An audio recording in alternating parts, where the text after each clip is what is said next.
Something tells me I'm about to get a bunch of readings, and I'm going to have to keep calling them. And then if that doesn't work, Uber over there.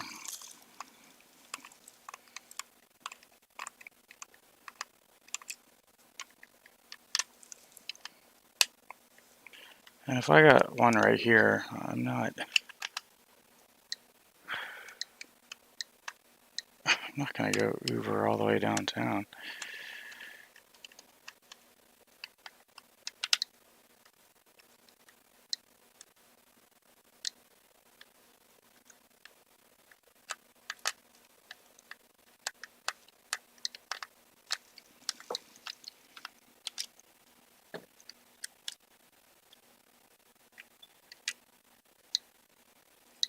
There's a camera up in here.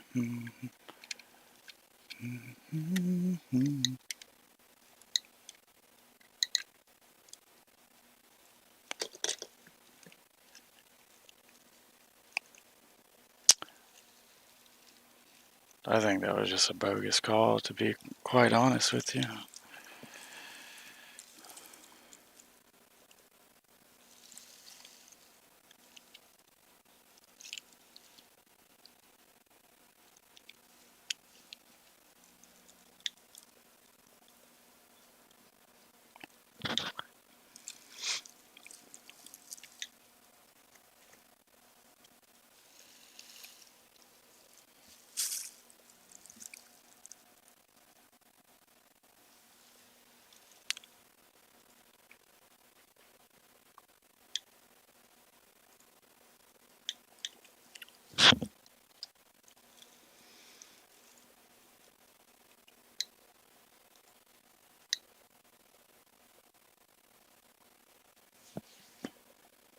Squeaky wheel gets the oil, though.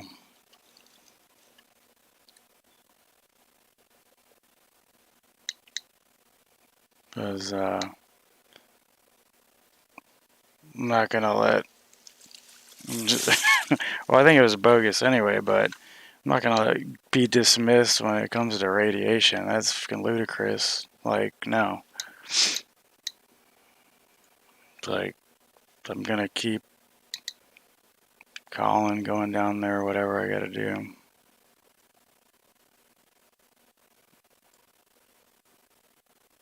Until somebody does something. The bottom line.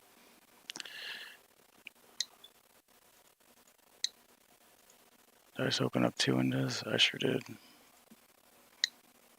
That pretty much went down how I figured it was gonna how it was gonna go down. I don't think I expected anything different from that.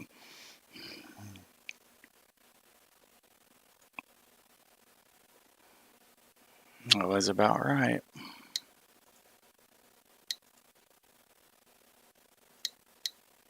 I do. There's a camera up in there.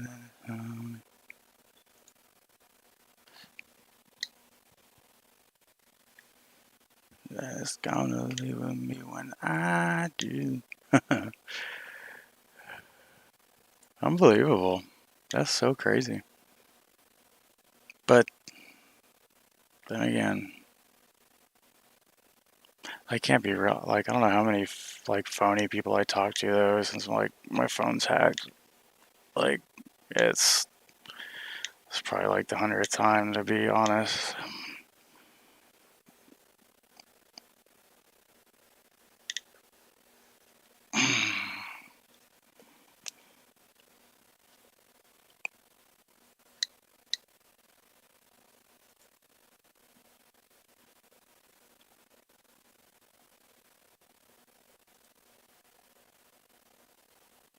There's a camera up in here.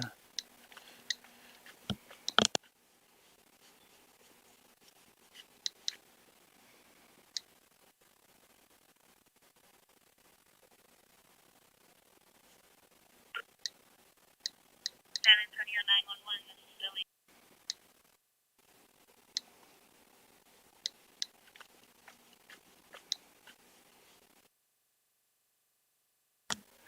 Yeah, plus he did say something about being sick right when I didn't even say anything. It's like, it's obviously bogus.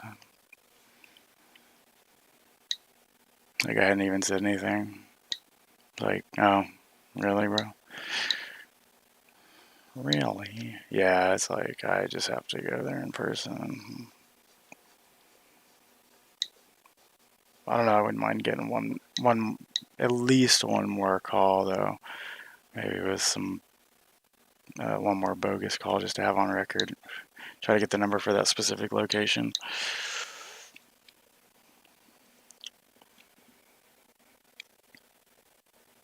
Um,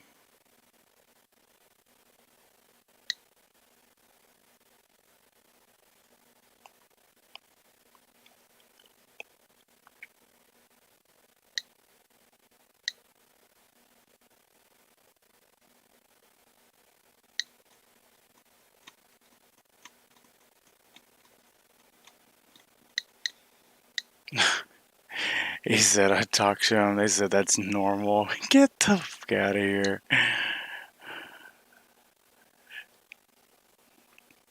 Get out of here with that, dude. That nonsense. Let me talk to Hazmat. Yep, they said it's normal. Yeah, I don't think so. I don't think so, buddy. Man, that was such a bogus call. But there you go. That's what I'm dealing with.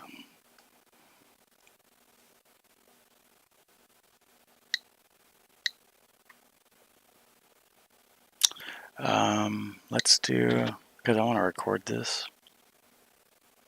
Let's go shabam over here. And yeah, let me mute the mic for now. I'll chime in if I need to. Let me adjust the camera as well.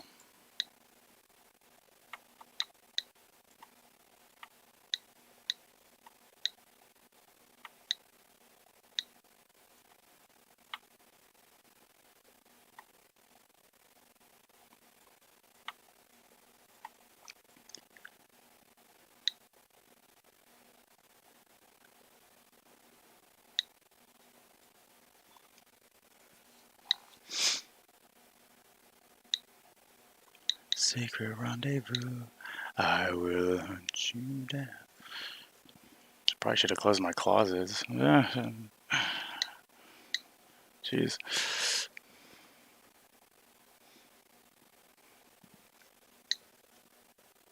Okay.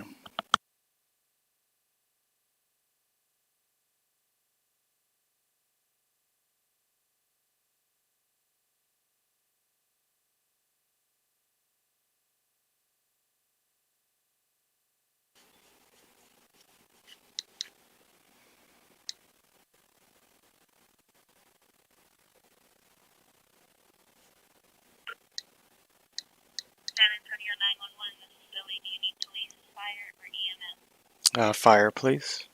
Okay, stay on the line. I'm getting you connected to them. Do not hang up. Okay. No. It's not an emergency, though.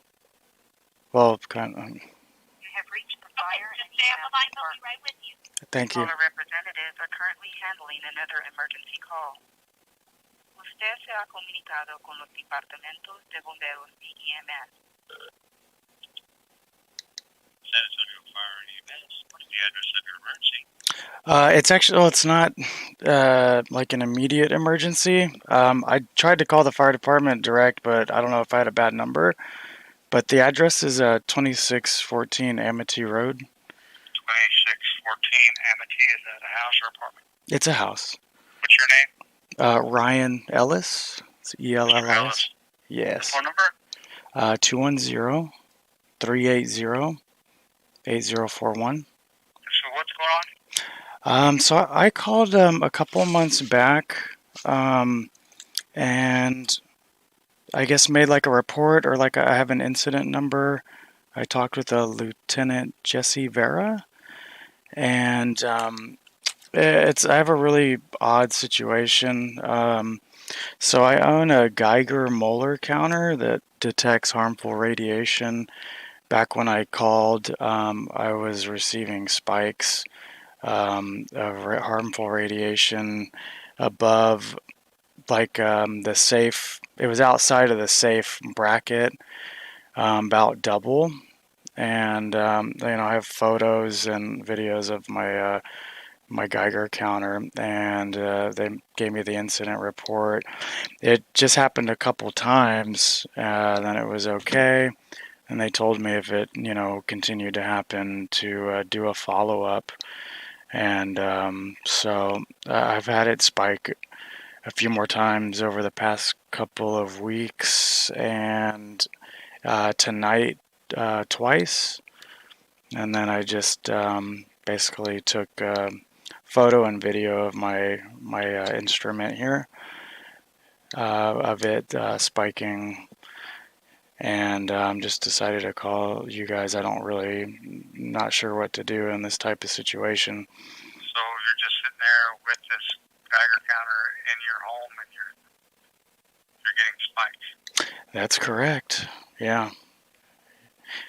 Yeah, I packed a little bag just in case.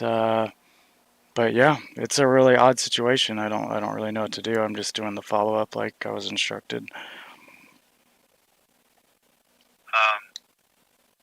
And so what did they do the last time?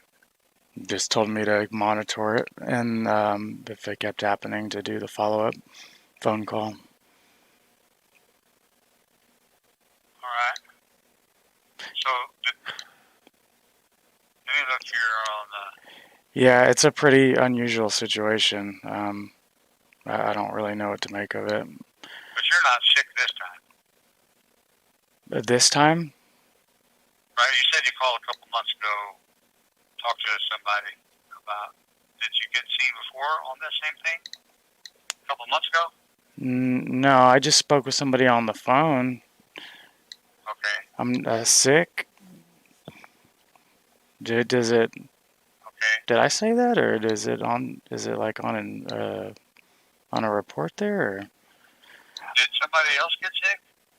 No, I was just kind of curious where that came from. I've had gotten some migraines, and I had thrown up a couple times, but I get really nasty migraines. They run in the family, and I thought that if it goes untreated long enough, I will throw up. But now I'm kind of wondering, was this from my migraines, or does it have something to do with, is it linked and connected with this somehow? So I really almost actually just went to my local, or the fire department here close to where I live on WWY. It almost went in person rather than make the phone call, but yeah, I'm not really sure what to do. I figured you guys would know what to do. How old are you? I'm 34. 34. Yes, sir. Just turned 34 on the 26th. Okay, but right now you're just worried about the Geiger counter. Yeah, spikes of harmful radiation. Absolutely, okay. Yeah. I mean, that is a concern, isn't it? Well, yeah, but maybe how old is it? Is it calibrated? I mean, there's lots of things. Yeah. Well, it's supposed to be factory calibrated. It comes with a little card showing what's safe, what's unsafe, and all that. And then, but yeah, like I said, I've definitely gotten some gnarly migraines. I feel like it's probably picking something up. How accurate it is, I don't know. Again, it's supposed to be factory calibrated. It's supposed to be good to go out of the box. But I mean, I figured it'd be up to a professional to make a determination on if there's something here or not. Okay, do you take medications for anything, Ryan? No, I do not. I do not. Any medical history, any medical problems? I'm sorry. No, go ahead. You were going to say something? No. Go ahead. Well, I was going to send a police officer over there. They might have some way to look at that meter and see if it's calibrated right. And if they think the fire department sees it, they'll give us a call. Would that be all right? you're gonna send a police officer to determine to make an assessment on my instrument? Well, that's what you're worried about, right? The instruments spiking. I'm worried about the radiation, and if my instrument's off, I would like shouldn't somebody come in with a good quality, like for sure instrument and make a determination, or am I, it seems just kind of like an odd response, man. I don't know. Okay. Well, they have. Because if this thing, listen, so it's like there's a chance that this is off, wrong, or right. If this is right, then that's kind of scary. So, wouldn't I want, or wouldn't we all want somebody? I mean, I live with two other people as well. Yeah. Oh, okay. Well, so I'm looking on the history, and there you had a call like this 2 months ago, and it shows that you had the same Geiger counter. Am I wrong? Well, I mean, I only spoke. Yes, it's the same one. Yeah. And when I called, it was still. I mean, it's still relatively new, but yeah. So they had told me before that I don't know. There was gonna be I think some other agency that they're supposed to get a hold of, or that you guys are supposed to get a hold of, that would then step in to maybe handle the situation. Or, I mean, if this is radiation, I like ionizing radiation, but potentially, I mean, this thing was $100. I mean, it's a handheld. I kind of doubt people are buying this thing and it doesn't work. Right. That's what I'm saying. Back in August, September, October, November. That's when you first bought it, right? Because I'm showing here on the notes that. I could tell you here. I can tell you here in just a second exactly when I got it. But I mean, I'm not too sure what that. I mean, the fact is, it's for sure picking something up, and I personally, my body feel like that probably is correct. And I mean, I'm just kind of limited on what I can do and where I can go. I mean, I packed a little bag. I'm not really sure. You know what? Here. Do you have a smartphone? I do. You do? Well, I have a clinical dispatcher that might be able to look at that if he'll send you and see what he thinks about the spikes on it, while it's going. So would that be all right with you? I mean, it's not happening right now. But I recorded what happened already on photo and video. I'm just confused. I feel like there should be like a professional that would step in with professional equipment and try to figure something out. I mean, what are they gonna figure out by looking at my instrument? It seems kind of like a dead end to me, man. I'm a little confused here. Here, and let me tell you. I'm gonna show you. Let me tell you when this thing was bought here. Tell you exactly when if you're curious. Well, I mean, because they told me before that there was like, I don't know, somebody y'all were gonna get a hold of. We'd get a hold of. Oh shoot, I bought it July 17th actually. Is that right? But it's still, that's like, I mean, relatively speaking, it's not like it's years old and whatever. I mean, What company made it and all that kind of stuff. That's why. it's a company called GQ. I mean, I think that might be a little irrelevant though. All right.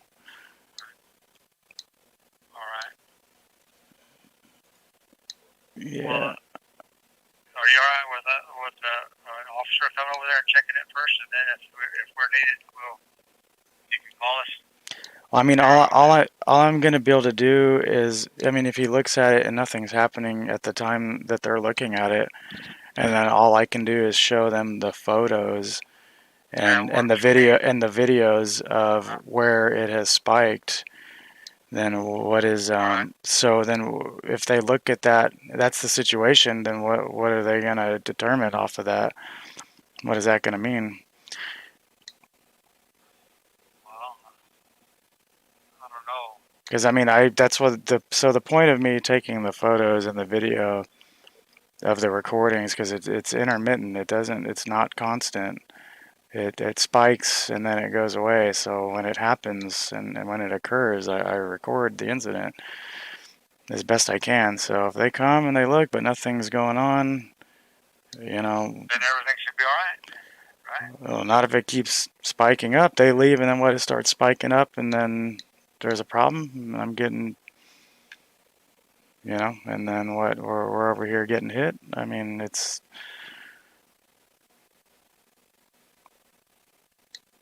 All right. Let me get one of my hazmat people on the phone and talk to you. Hold on a second. Okay. All right. Okay.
I muted it. It's kind of odd is that the guy didn't even ask me for the incident number for the first report.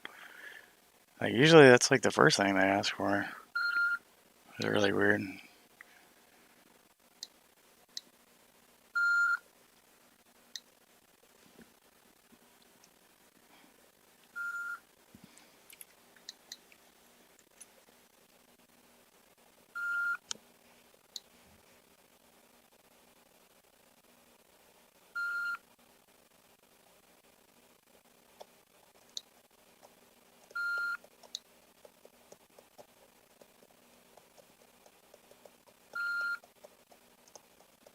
Okay. I talked to him. He said sometimes that happens. It normally spikes like that. Are you there?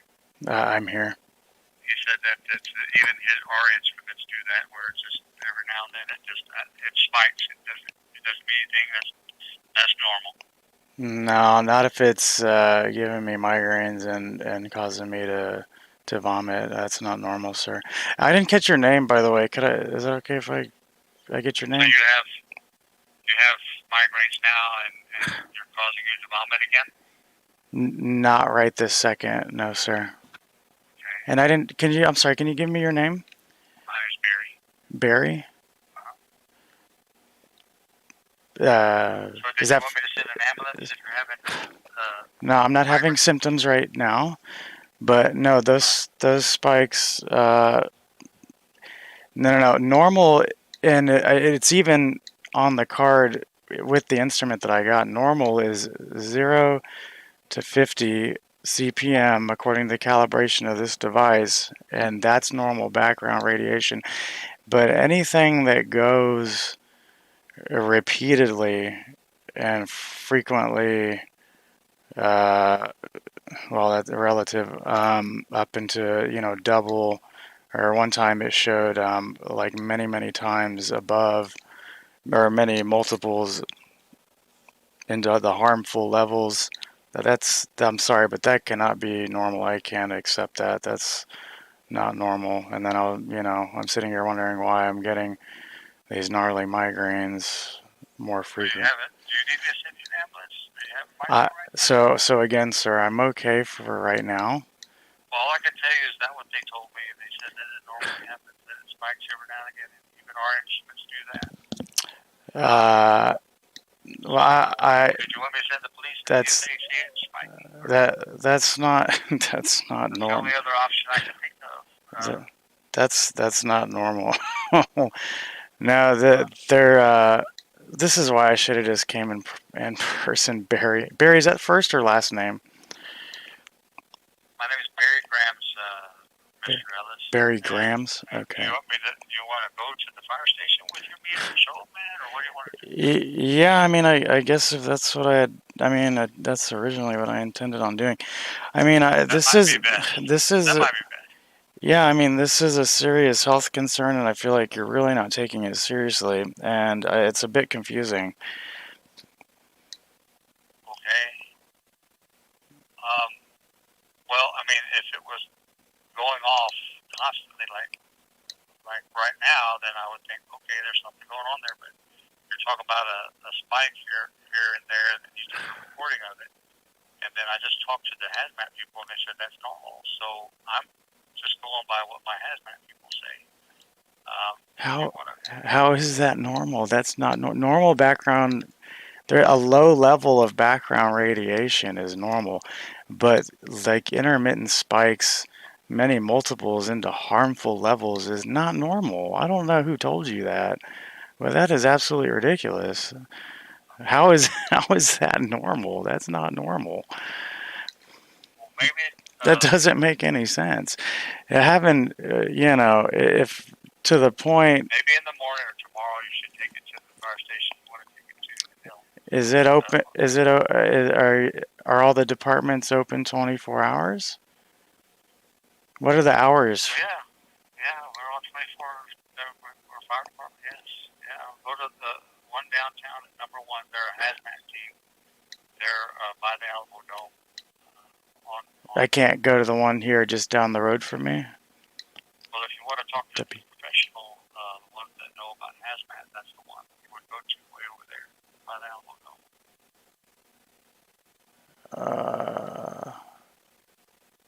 Can we give you the address? I mean, I can look. No, I can look it up. It's 5105 North Cherry. Man, this is just so peculiar, man. I'm just really surprised at the reaction because the guys I talked to last time, I mean, acted like something would be done. Like they reassured me that they would like, yeah, we would, because I was asking them what the protocol and procedure would be, and they're like, yeah, if it keeps happening, like we would call so and so and whoever, and then they would look into it, and they really like reassured me. And I'm talking to you, and you're very dismissive. I'm so confused. Um, but I guess if that's all I'm gonna get from you, then I guess I will have to just take my person over there. Then I don't know what else to do, man. That would be the best thing. All right. I've got to take some other calls now. Okay. All right.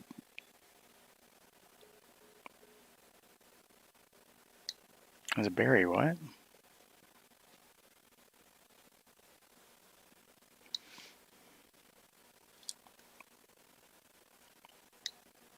Well, I guess I'll have to read a spike here and then maybe just call him back.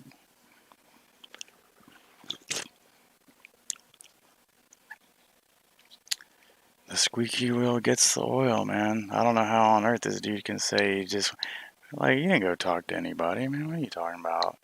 Yeah, that's normal. Yeah, harmful radiation. Spikes of harmful radiation is normal. The hell are you talking about, man? Then this is why I record. This is why I record. Like, who says that? That is insanity. That is not normal. That's why there's a card with a bracket that says what is safe and what is unsafe, and for it to be peaking off into unsafe levels repeatedly. No.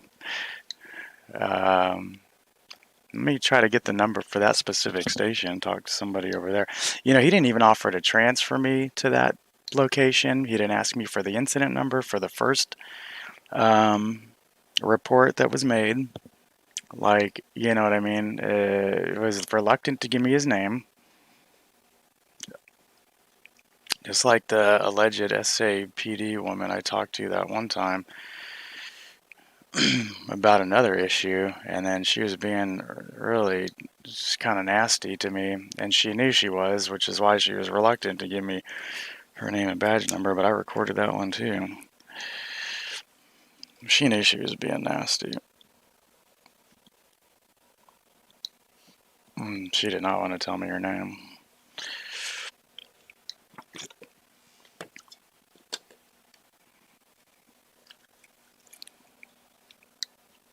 That was such a bogus call.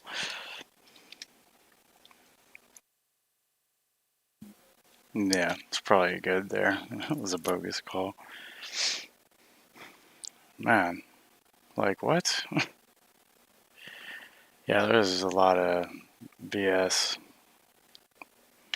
Like him right off the bat throwing being sick out there, and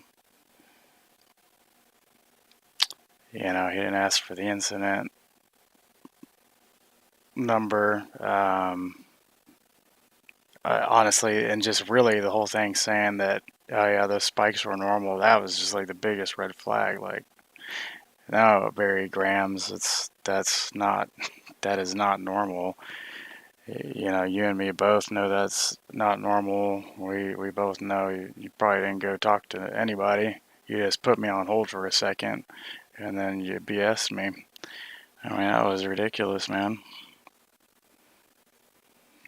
Like, what was that? Other than, well, it was just you BSing. So,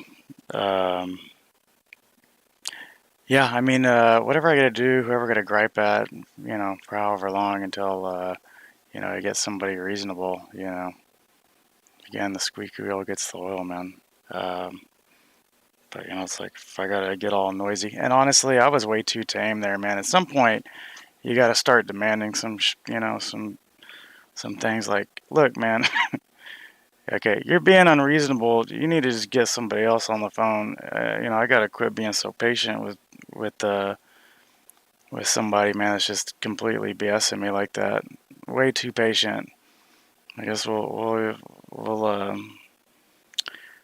just let that be for the first one, but we're gonna have to switch it up for any more calls. But again, probably best just to go in person.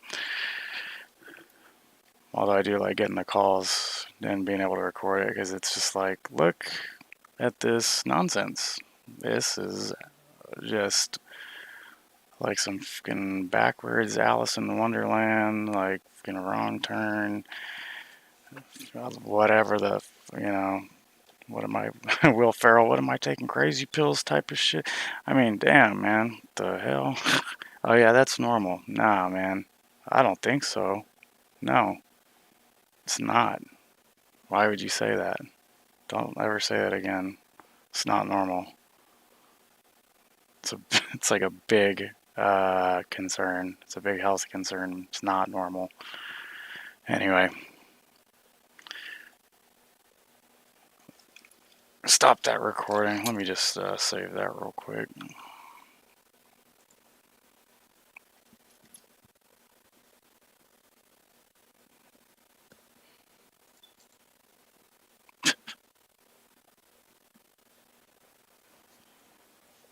Oh man, I think I'm gonna use that one sometime in the future, man. I'm just gonna be like, I'm gonna be talking to somebody on the phone, and I'm gonna be like, hold on, let me put you on hold because I gotta talk to Hazmat.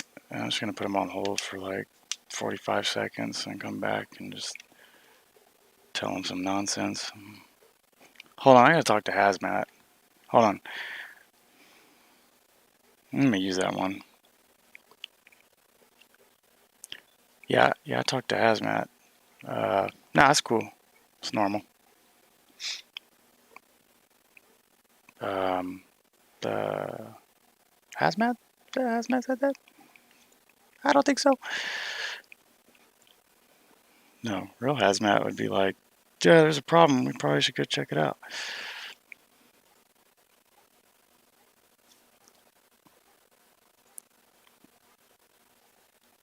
Well, actually, let's minimize that and that.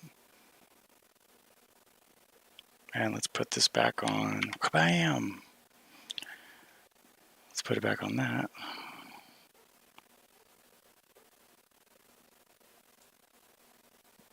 Put back on noise reduction. NVIDIA RTX voice.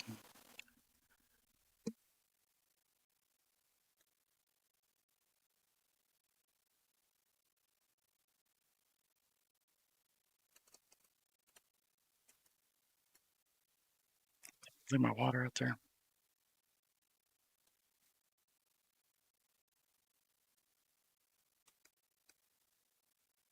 Tell you what, even if I gotta go downtown, that's not the first place I'm going. I'm going to the one over here.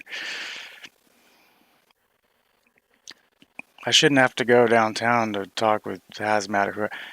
Yeah, it was radiation, man. Somebody come fucking. Who I gotta fucking start. Uh, well, I don't want to be like. I gotta keep my cool, but I mean, at the same time, I gotta do what I gotta do to get somebody's attention, man. Like that's just the bottom line.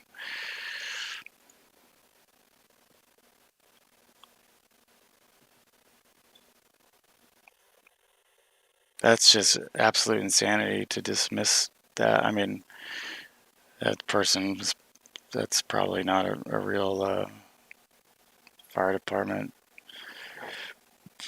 That's probably not even a real like firefighter. Like to be honest, if it is, oh my god, how surprised I'd be if if this person is real. Uh, Man, I'll trip out. Gotta be phony.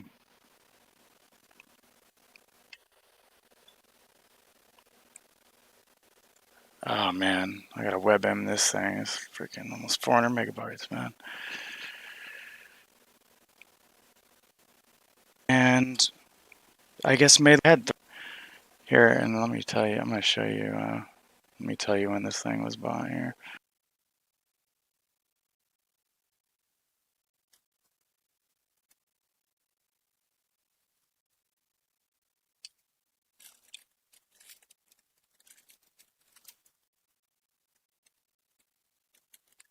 Sweet home.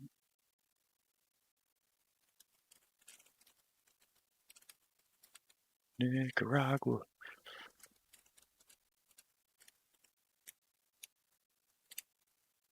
Uh, if I'm ever like live streaming and I have to go use the restroom, I'm just gonna be like,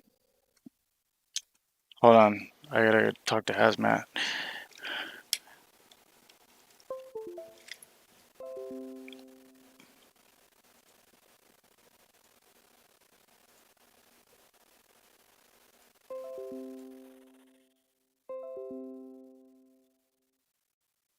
Autoplay, stop. Safe to remove hardware.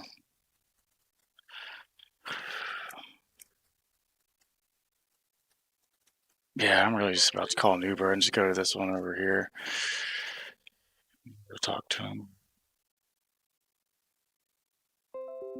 Pretty darn inexpensive. Take this USB stick with this video and be like, listen to this.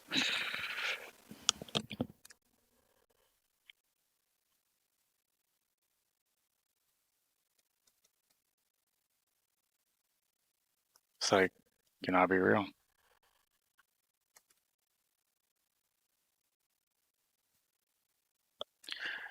But again, phone's hacked. I've talked to like so many bogus people.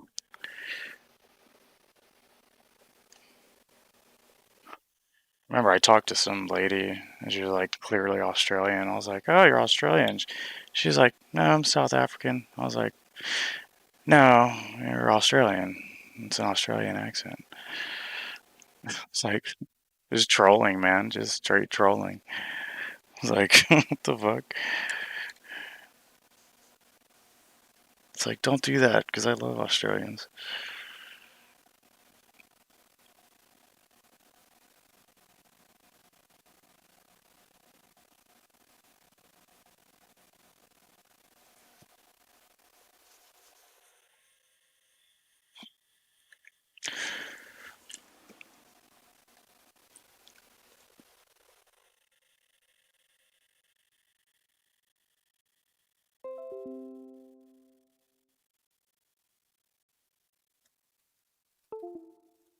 Windows host process run DLL32 safe to remove hardware.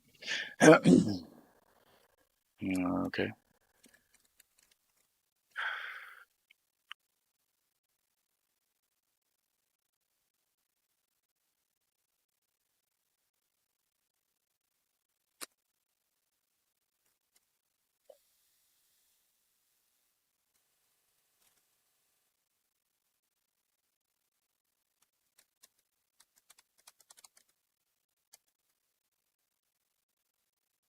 Dang it, what did he say? Barry. Something with an S? Gosh dang it. Damn it, Barry. Man, I don't know. There's a job. Yeah. Well, it shows that you have the same. Still, some other. I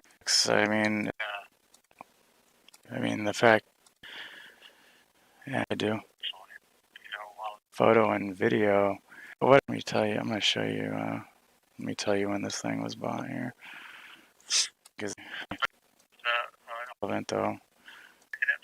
That they're looking at it. What is submitting? It doesn't. It's so.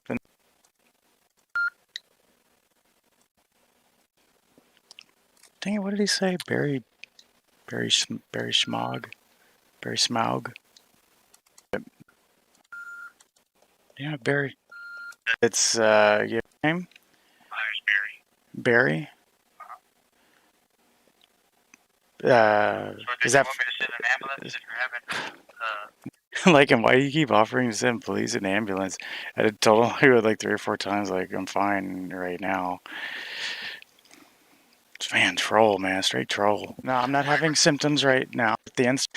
But anything that goes, or I'm sorry, more frequent. You haven't. You need every now and again. That's the only other option I can think of. That's not normal. No, they're. This is why I should have just came in person. Barry. Barry, is that first or last name? My name is Barry Grams. Grams. Barry Grams. Okay. Do you want to go to the fire station with your being patrol man, or what do you want to do? Yeah, I mean, I guess if that's what I had. I mean, that's originally what I intended on doing. I mean, this is. That might be bad.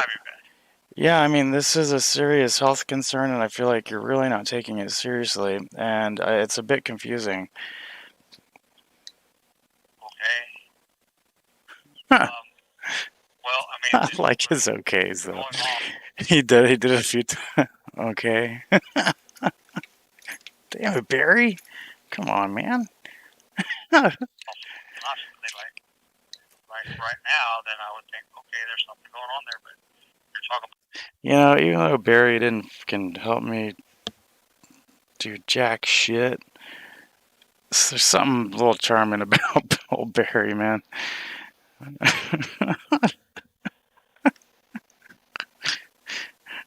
Okay. Well, I gotta talk to Hazmat. Oh my god. How is that normal? That's not normal background. A low level of background radiation is normal, but like intermittent spikes, not normal. Take it to the fire station. Yeah, we're on 24. Is it open? Oh, I don't know. I'm still playing it. Let's just go ahead and put his. Let me change the file name here.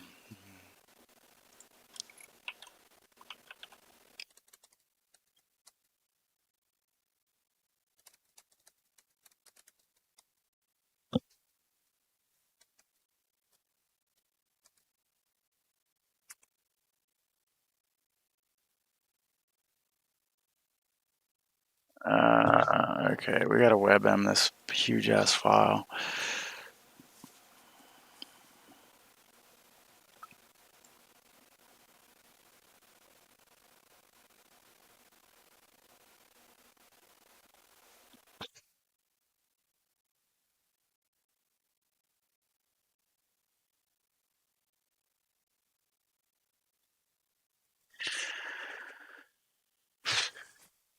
What should I do? Should I do the 200 kbps? Let's do this. Let's bump back up to 500.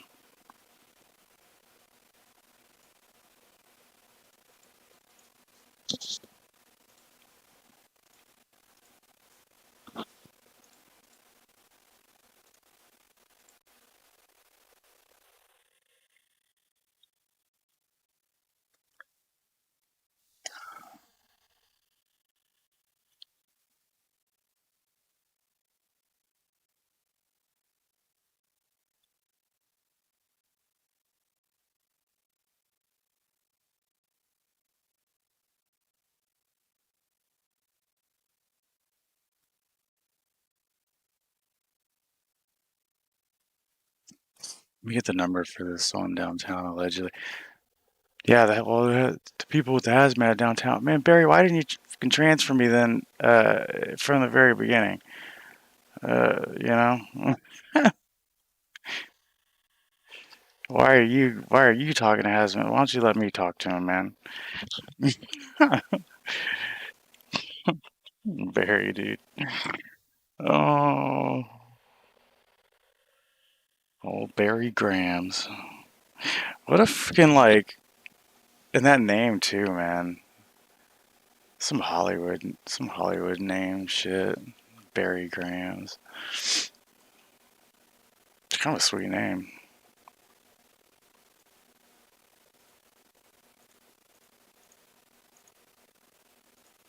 Barry Grams. Damn, broski. You did me dirty.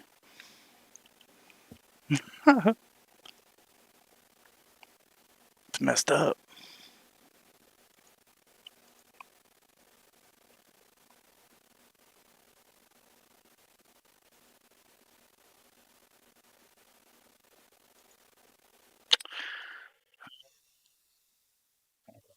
So,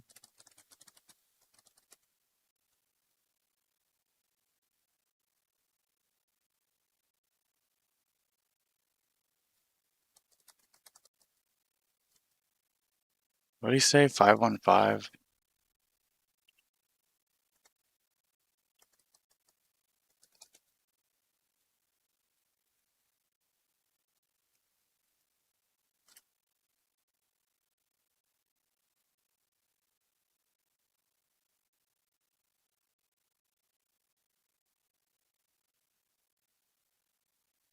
$503 West Russell.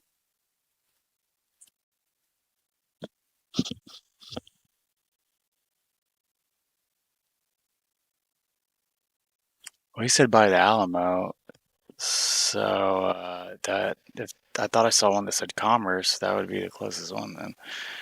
So did he troll me? Did he troll me on the location too? Damn it, Barry.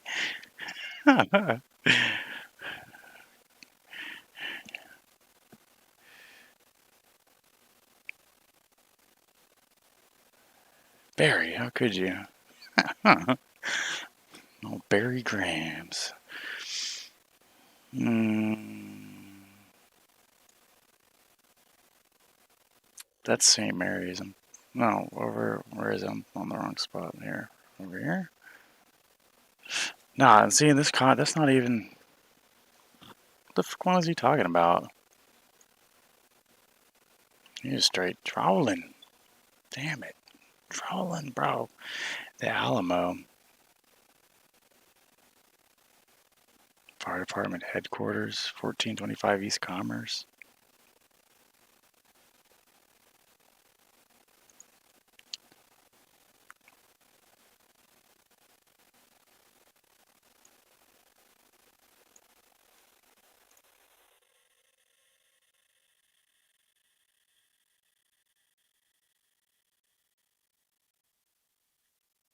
This doesn't even have an address. This is like, that's bullshit. Like somebody just fucking. What is that? Yeah, it's like somebody. It's not even an address. It's coordinates, like map coordinates, like Google Map coordinates. This isn't even a real fucking. Like, what is that?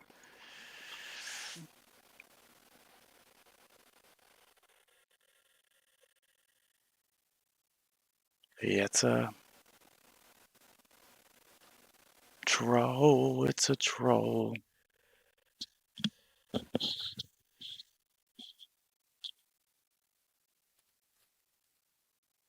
Zoom in. Fire station number 3.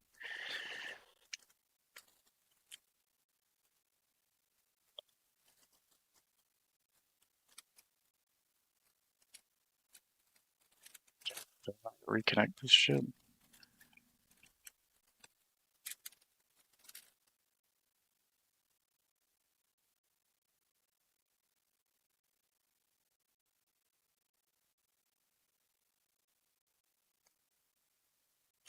And then this one's got the phone number listed.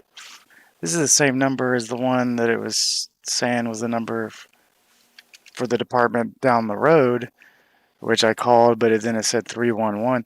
See, this is all fucking bogus, man. This is all fucking horse shit. So I just gotta fucking take my fucking ass over there, man. Like, all this information is just all fucking bogus. I mean, I call and it's like 311. No, I'm calling the fucking fire department. Yeah, man. What a load. What a total load. Unbelievable.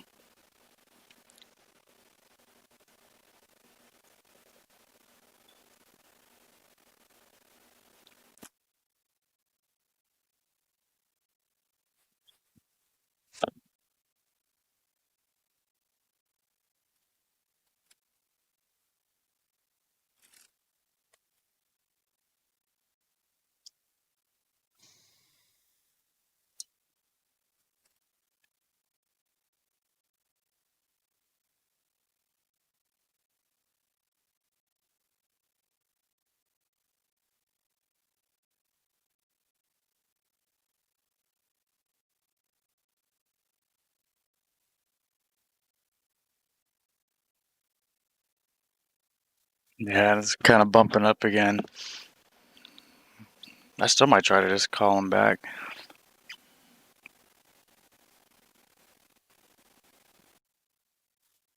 Be like, I'm getting spikes right now, man. Y'all gonna do something?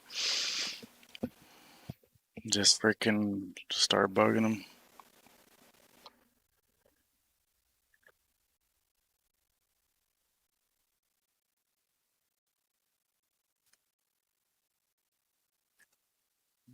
I mean, it is bunk going up. It went down.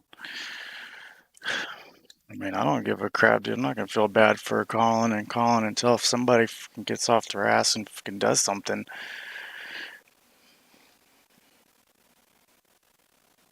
I mean, sorry, but I'm not gonna settle for fucking. You're not gonna be dismissive of some serious shit, man. Like, I'm just not gonna have it.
Let me actually verify too. This is the one that's down the road is numbered 18. Like, there's not fucking.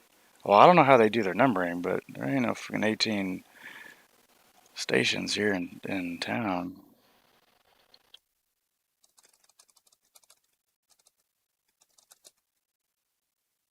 Well, again, I don't know how they do their numbering.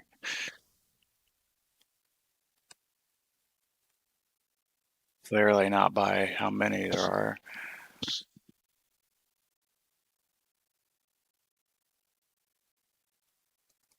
Because I did a search. Oops. space, and it did not show. And this one says station number 30. 21, 4, 11, 6, 16, 8, 38, 24, 39, 18, 29. Yeah.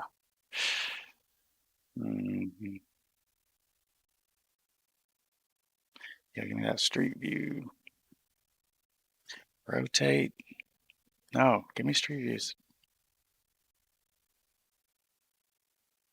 Street view. Oh, that is cool. What, dude?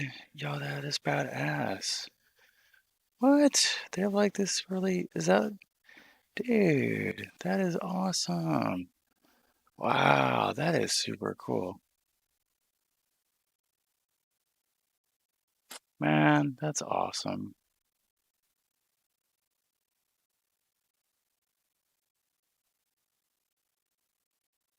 Rice Road.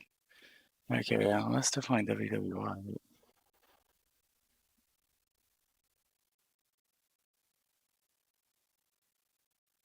It's definitely a Fire Dept. It's a nice building, man. But this, how do I bring that up on here? Let me transfer this over. That's so dope, dude.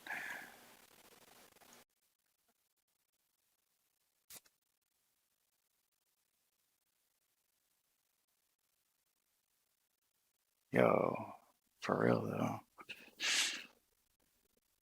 Dude, look at that. That's badass. Can we make this? Damn it.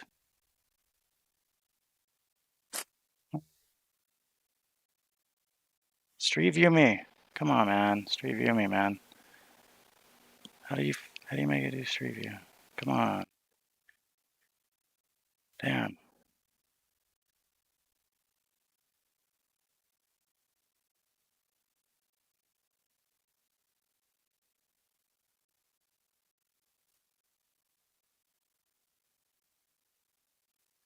Ooh.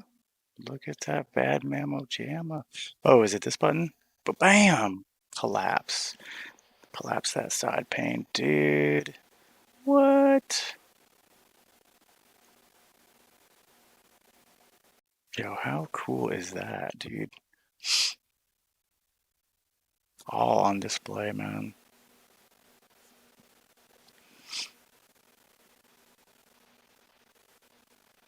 That was weird the way it like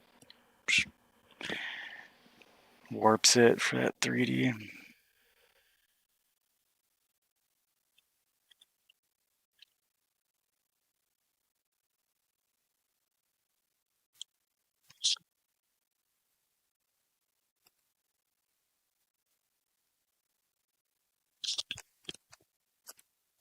Barry got me tonight, man.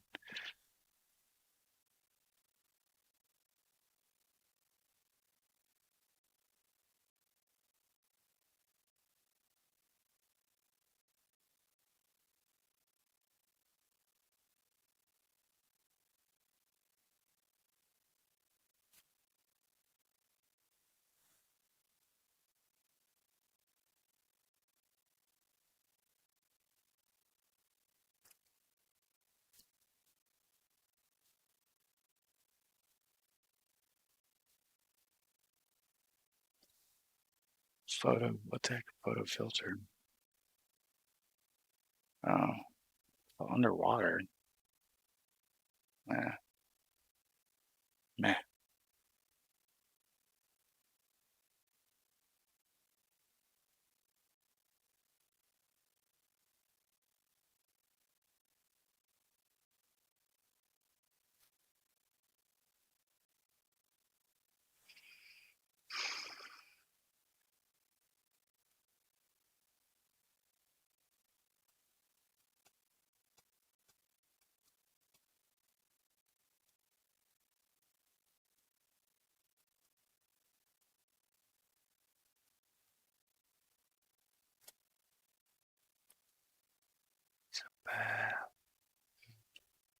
Wait a minute. Hmm.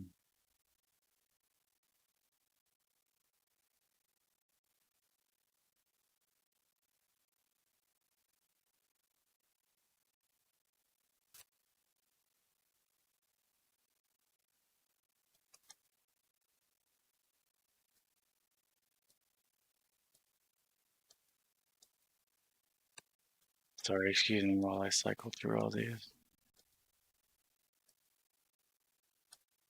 Do I not have a Photoshop one set up? I do. Oh, cool. There it is.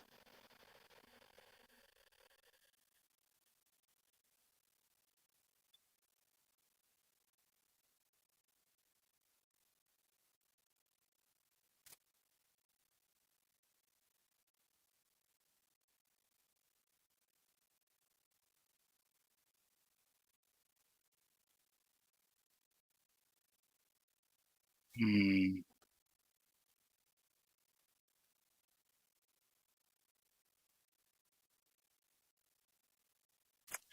It's peculiar.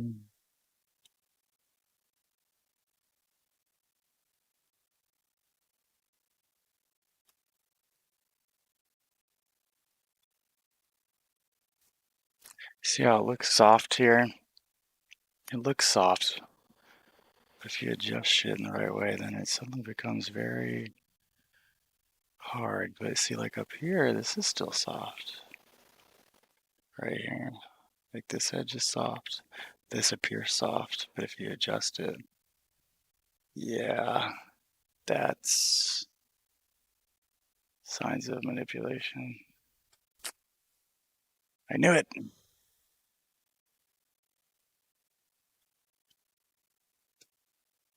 I'm just kidding. Just bullshitting. But it's pretty cool though, man. Photoshop's so amazing. Like you can, dude, you can really bring out a lot and discover a lot of things about a photo if you know what to adjust. It's how they tell fakes. Like they do adjustments like that when they like if you have it like they do it especially for like I don't know what is it like UFO photos and shit like that where they like I mean now maybe like a while back like nowadays like it's different because the software and the technology is like pretty hardcore but you'd have you know a photo and then there'd be like little UFO in the photo looks legit but then you go and you adjust shit like that in Photoshop and where there was you can tell the difference like where something had been cropped in like especially if they had I saw this one where they had inserted the little UFO, but it was like a little square image. But like normally it looks fine, but when you do all these adjustments and make like it really make the pixels like change in a real hard way, and then it becomes real obvious the difference. Like it's not a seamless, and you could see like legit the square of the different pixels because the information normally when you're looking at it is so minute. But when you do the adjustments, those minor differences in the colors suddenly become drastic, and then it's very apparent, you know, that it's not a part of the original photo. And it's I hope I explained that well enough. It's kind of hard to explain, but it's kind of like this, right? So that's that's what it reminds me of, man. Is it not going to load? Come on, man. I don't have it minimized. Are you serious? It is 6, right? Wait, no, no. Oh no, I don't have a button for it, I think is why. So it's like this. Okay, I didn't select anything. I'll do that. See this edge here? So this top edge smooth, right? smooth. But this one appears smooth too, doesn't it? See? Like this is smooth up here. This is smooth too. But you do that and it's like, well, wait a minute. This becomes really hard all of a sudden. This one's still okay.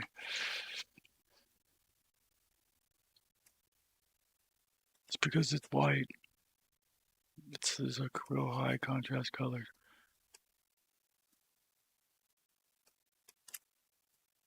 But yeah, but that's how they used to like do manipulation on the photos, like debunk like UFO photos and stuff. Oh man, it's so funny.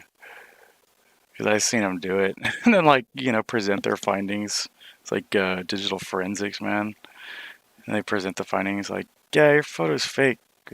What? No. Yeah. Busted. Busted. Anyway. Yeah.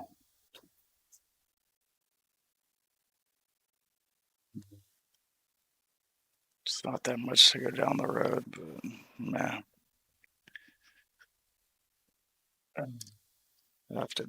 No. Barry Grams. Got my name off the hazmat name generator.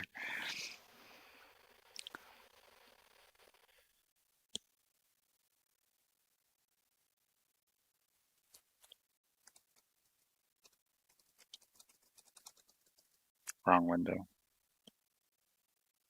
Yeah, they said that's normal. Barry, no. No, Barry.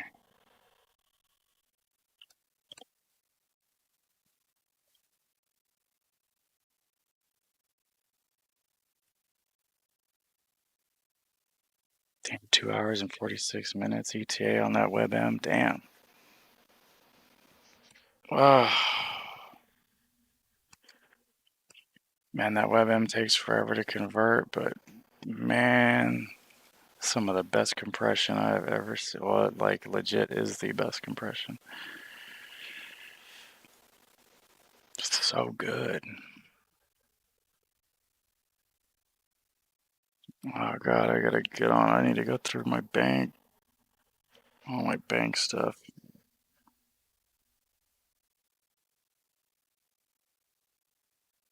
Gotta go to a branch.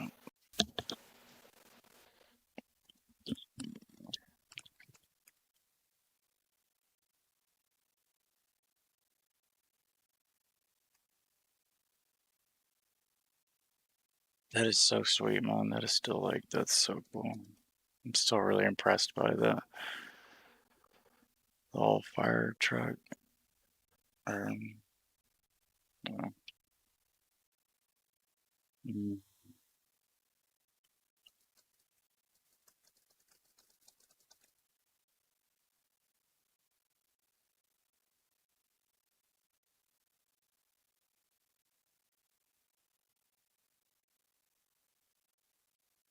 what?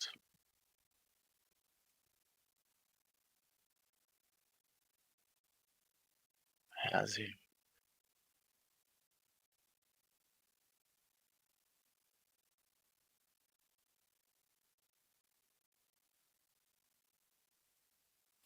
John Cena. Vikram? What the heck is that?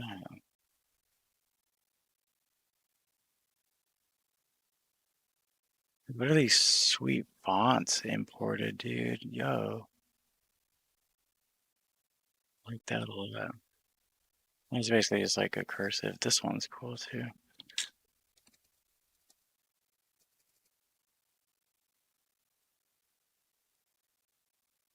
Why is this like overlapping? They broke the matrix.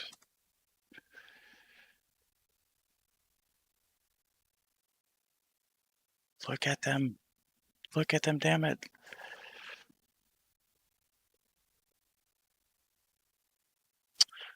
Ubuntu, that was my first experience with Linux.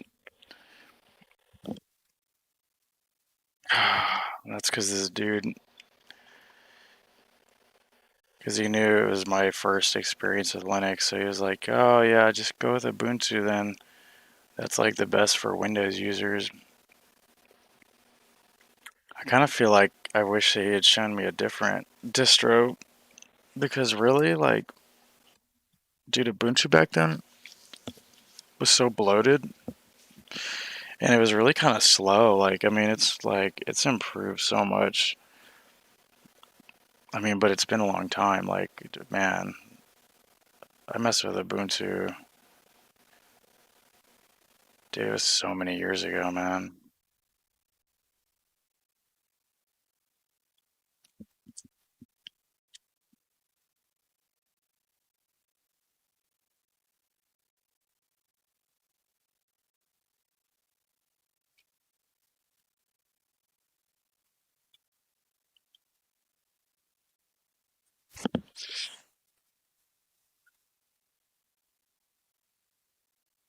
Oh, the price went down for the Uber.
You can also gain some performance by enabling the drive cache, but this would probably work if you have HDD drive, and you will not notice much benefit if you use SSD drive.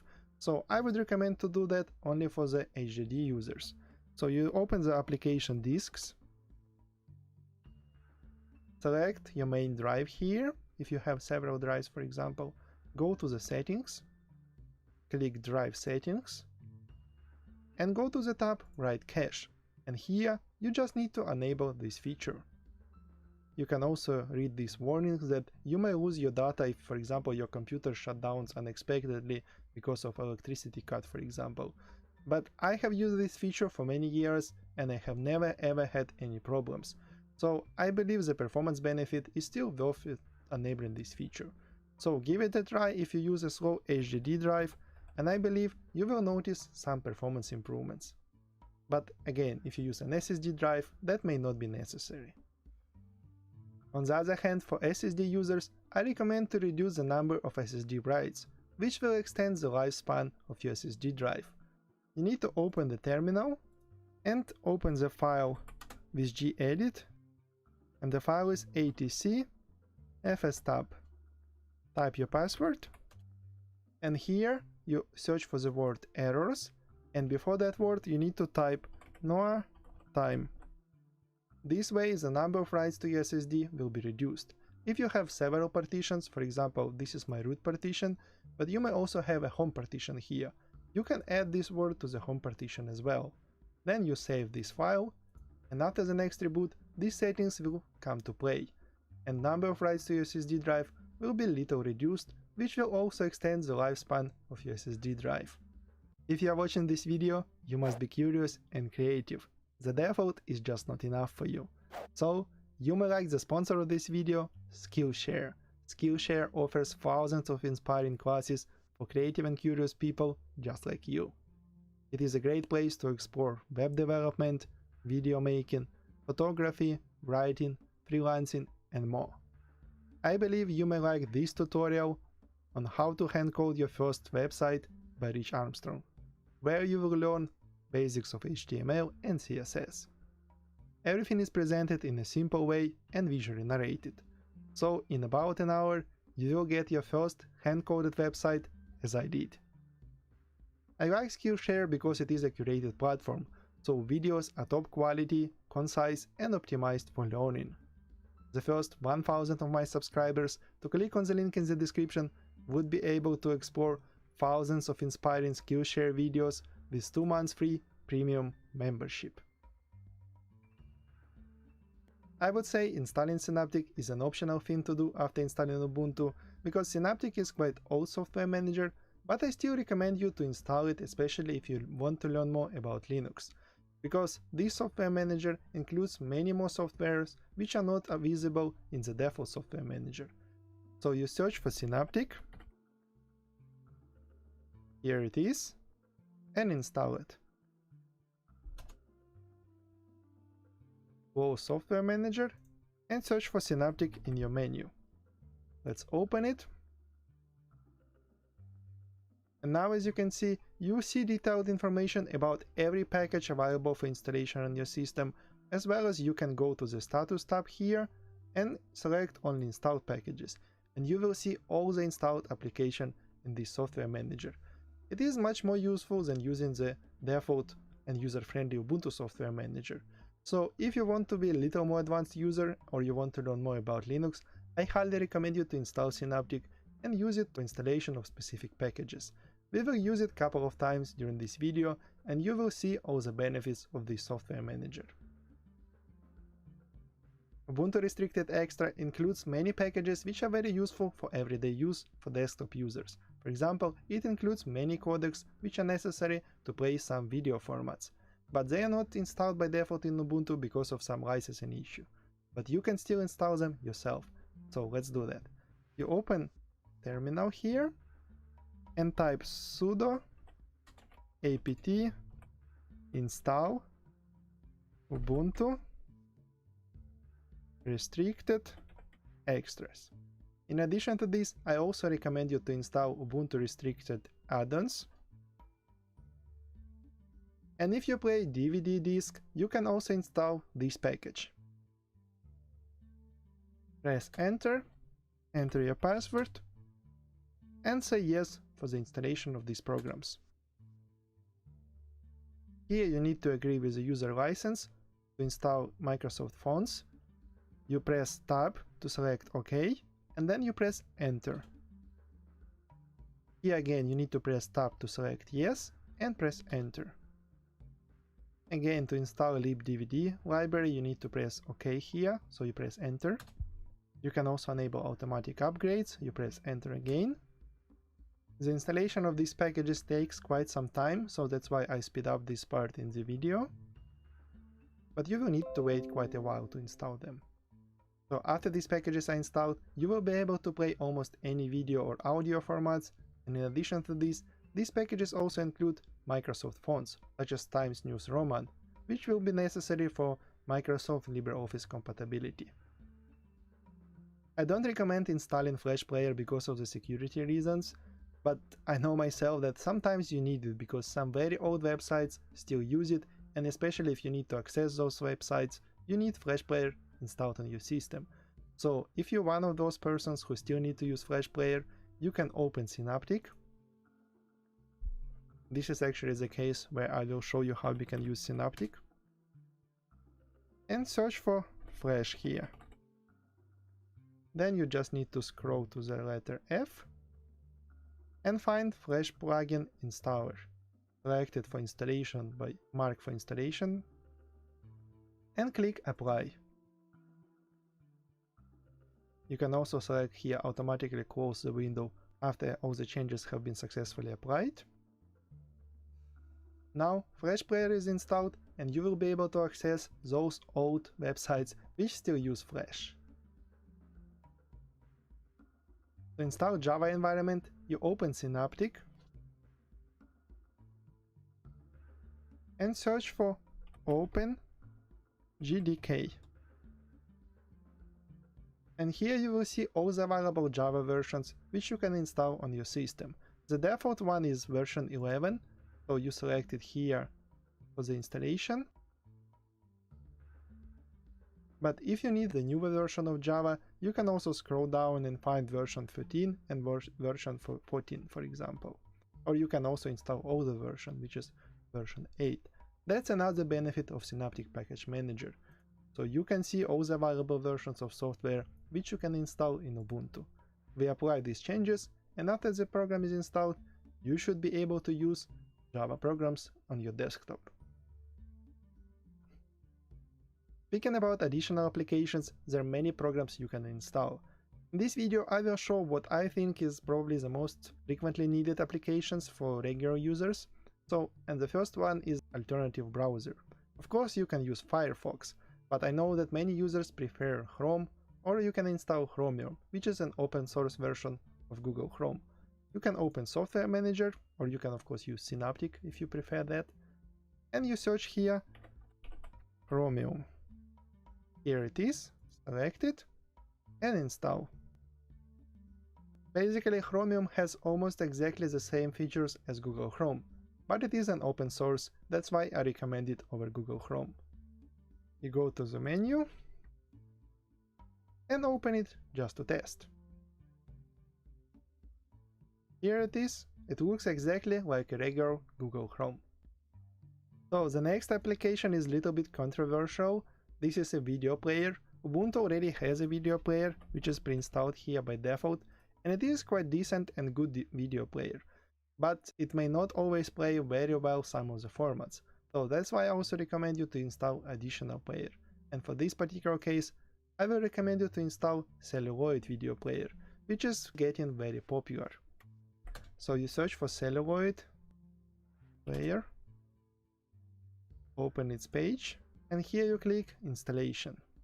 Then you search for Ubuntu here, click on this page, and you will be able to see the repository which you need to add to your Ubuntu to be able to install this player. You copy it, open terminal, press Ctrl+Shift+V to install it, or you can use right click and paste, press enter, type your password, press enter to add this repository. Then you can just copy this command to update your system and type sudo apt install celluloid. Yes. After the installation, you should be able to find this player in your menu. You can open it. It is quite minimal video player, but it's considered to be little better than the default GNOME player. So give it a try and let me know in the comments if you like it. I also prefer to use an alternative audio player. In Ubuntu, you could use Rhythmbox, which is installed by default, but I don't like this player because you cannot choose specific folder and play music only in that folder. You need to kind of manage and create your audio library as a whole. But for example, if you open your audio library with Clementine, here you can go to Files and select specific folder which you want to play, for example this one. Select all the files and play them here. It also has many other features which you can explore here. For example, you can play different internet media services. But if it's too complicated for you, there is another alternative which is called Audacious. I also like this player because of its minimalism, but it still has all the necessary features to play audio files. For example, here you can click Open Files, go to your music folder and select specific folder and play specific files. This is how these files will look in Audacious music player. So all these players are available in Ubuntu software, just go there and install them. And let me know in the comments which one do you prefer. I also know that many desktop users use such application as a Dropbox. Now the installation of this program is very easy. You just need to search for it in the software manager, select it here and install. Next you open it from the menu. It will download the Dropbox installer. You will see the icon appearing here in the top menu, and then you just need to log into your Dropbox account and you will be able to sync all your Dropbox documents to your Ubuntu desktop. If you need to edit any picture, I also recommend you to install GIMP application. This is an alternative to Photoshop. It is very good and I use it all the time to create all the graphics for my YouTube channel. Again, you just simply install it from the software manager. After the installation, you open it from the menu.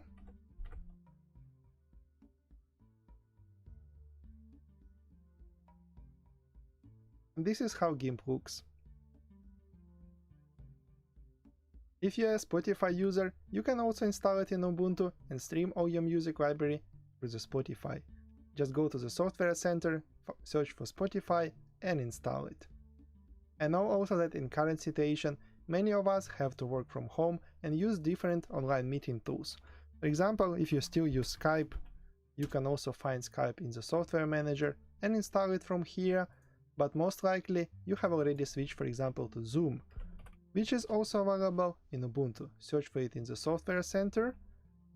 It's not at the top, unfortunately, for the moment, but here it is. And you can install Zoom from here as well and use it in your Ubuntu. And it works very well in Linux environment. I have tested it myself for the last 3 months. If you need some more advanced text editor, for example, if you write code, you can install VS Code. Here it is. It's available in the software manager. Or alternatively, you may also prefer Sublime text editor, which is also available in Ubuntu. Just click here to install it. And also, if you need any tool to make your notes, you can install such application such as Simple Note, which is very popular. Or for example, you can install application which I use, which is called Cherry Tree. Here it is. I have reviewed this application in my The Best Note-taking software on Linux video. You can watch it by clicking on this card here. If you're a gamer, you would probably need to install Steam application, which is also available in the Ubuntu Software Manager. Here it is, and it's again just one-click install and you will have access to plenty of games on Linux. GNOME Sushi is a special application, that's why I separated it into another thing to do after installing Ubuntu, because I believe it deserves a special attention. Let me show you this application. You open Synaptic,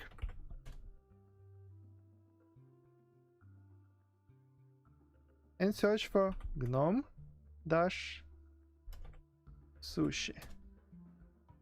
Here it is, select it, mark for installation, and apply. Now let's close Synaptic and open File Manager, go to my videos, and here, for example, I select a video file, and then I just press space, and you see I can preview this video right from the File Manager, without the need to open it with a special application. But of course there is option to open it with videos, for example here. Then you press escape and you exit this application.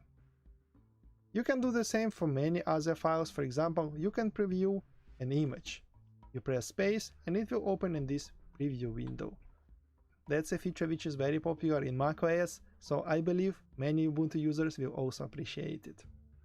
Another application which I would like to show you as a separate thing to do after installing Ubuntu is to install the password manager, because I believe this is very essential application and very few users know about it.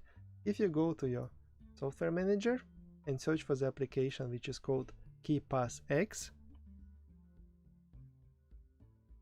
you will be able to install this program here. Enter your password.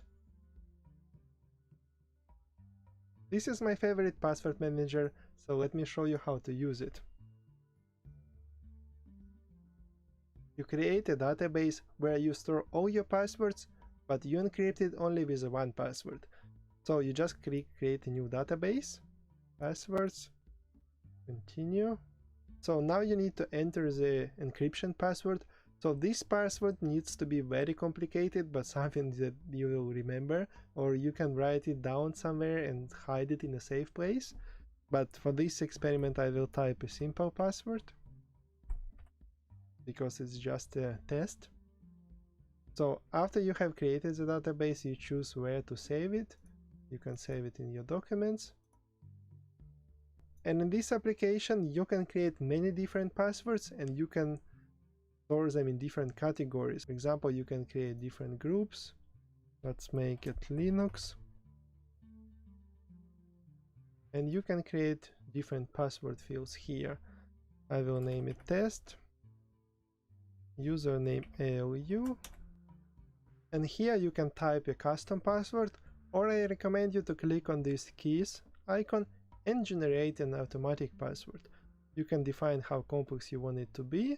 Usually something around 12 characters is enough. Here you want to say if you want to include special characters or just letters and numbers.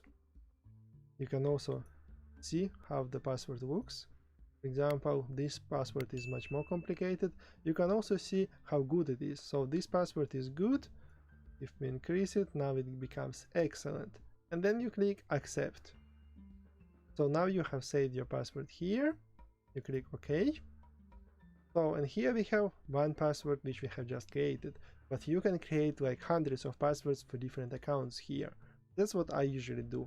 I use for every single account I have a different password, which are stored in this application, password XC. Then I just click on this field and copy my username and paste where I need, and the same I do to copy my password and paste where I need it. If you use other password managers, please let me know in the comments below which one and why do you use them. So when you close this application and open it again, you will be asked to enter your password. You can make this encryption even more complicated if you use a key file, but this is a little advanced level, so I'm not going to show it in this video, but I may make a separate video about this password management application. So now I have access to all my passwords. Nowadays more and more users use VPN, so I would like to show you how you can configure VPN in Ubuntu. Usually you can cover most of VPN protocols if you install OpenConnect. So you open Synaptic, search for OpenConnect, and install OpenConnect and OpenConnect GNOME. Apply. After the installation, go to your network manager, Fire settings, and here click on this plus icon and select the protocol which you need to use. For example, I use Cisco AnyConnect for my VPN provider. I click here, give it a name. Here again you can choose different protocols here. Then you provide the address of your VPN connection and click add. Now let's try to enable it. Then I just need to enter my username and password. There is also an option to save a password if you don't want to type it every time, and log in. So as you can see, there is a VPN sign here, which means I have connected to VPN successfully. Now my internet connection is secured through the virtual private network interface. If you want to test VPN settings, you can also watch my video on how to get private VPN server. The link is here in the top right corner. Now let's go through some other settings in Ubuntu, and we will start with appearance. In your settings you go to the appearance tab, and here you can change different desktop themes. For example, let's see how it looks. This is a standard theme. You can also use light theme, which has this light title bar, and you can also use the dark theme. This theme I think is very appealing, and it is a new introduction in Ubuntu 20.04. You can watch my review to see all the other new features in Ubuntu 20.04. But I prefer the standard theme, so I will keep it standard here. Here you can also set the behavior of the dog. For example, you can auto hide it. Like here you see it's not visible, but then it appears. But I don't like that behavior, I just want to show you that option. And here you can also set the size of the dog icons here on the left. You can increase them or you can decrease them. But the default settings I think is optimal here. And you can of course change the position of this docker. You can place it at the bottom, and you can also move it to the right. But I will keep it on the left. I think the default settings of Ubuntu are quite optimal. If you want to install additional themes in your Ubuntu desktop, keep watching this video and you will learn how to install custom themes in Ubuntu 20.04. The next settings I would like to show you is the privacy settings, which is located here. And here you can, for example, enable your location service, so this way whenever you go to any website, the website will receive information about your location and you will get some local settings. On the one hand it is very convenient, but on the other hand, if you have any privacy concern, you can disable these settings. You can also configure how you want to check the history of your search, for example. Here you can also set the screen lock settings. And in the final settings you can also define if you want to send to Ubuntu any reports about your usage statistics. Ubuntu asks you to send any errors reports. Here you can keep it manual, so you will be asked to send such a report, or you can disable it at all. Or alternatively, if you don't mind, you can of course send it automatic and the system will decide on behalf of you whether to send it or not. But I usually set it to never. So these were the privacy settings. Next, let's configure the online accounts. If you go to the settings, you will find this online accounts tab, click on it, and here you can add different accounts. For example, let's add Google account. You need to enter your username, and then you enter your password. You can press enter or scroll down and press next here. You need to give access Ubuntu to your Google account. And here you can decide what kind of features you want to synchronize. Close it.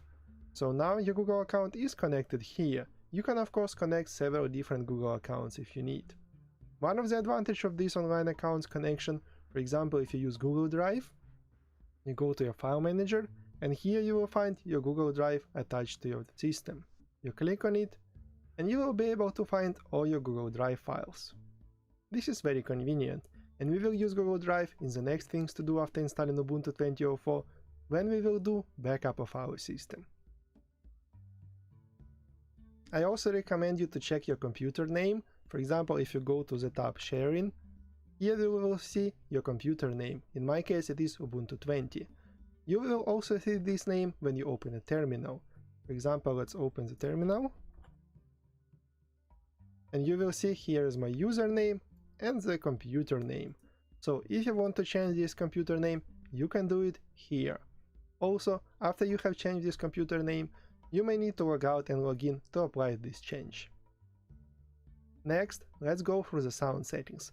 Ubuntu usually configures your sound settings correctly, but it is still good to check to make sure everything works as expected. Here you can configure your output device, so these are your speakers. If you have several of them, you can check them here. You can of course click the button test and test left and right speaker if you have a stereo speakers, for example.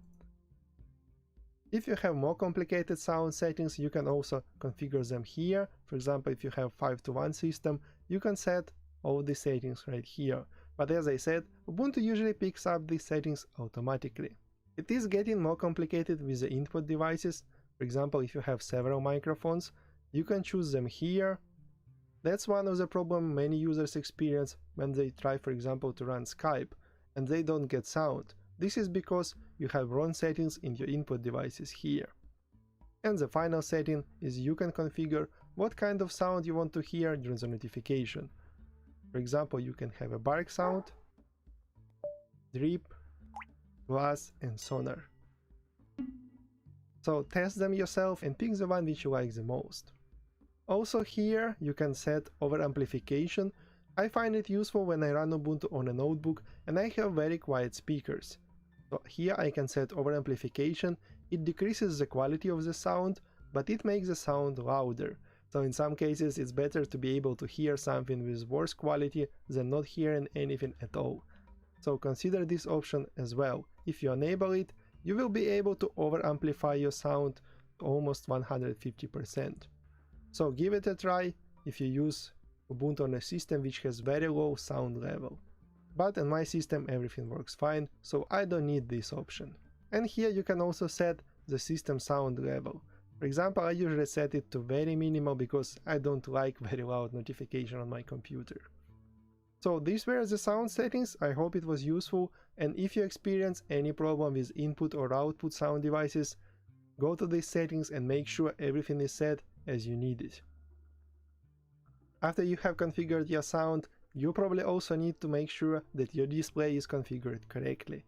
Go to display settings, and here you can change the resolution of your screen. For example, if Ubuntu have defined your screen resolution incorrectly, you can also change refresh rate. If you have, for example, 120 Hz monitor, you can set these settings here, but in my case it is 60.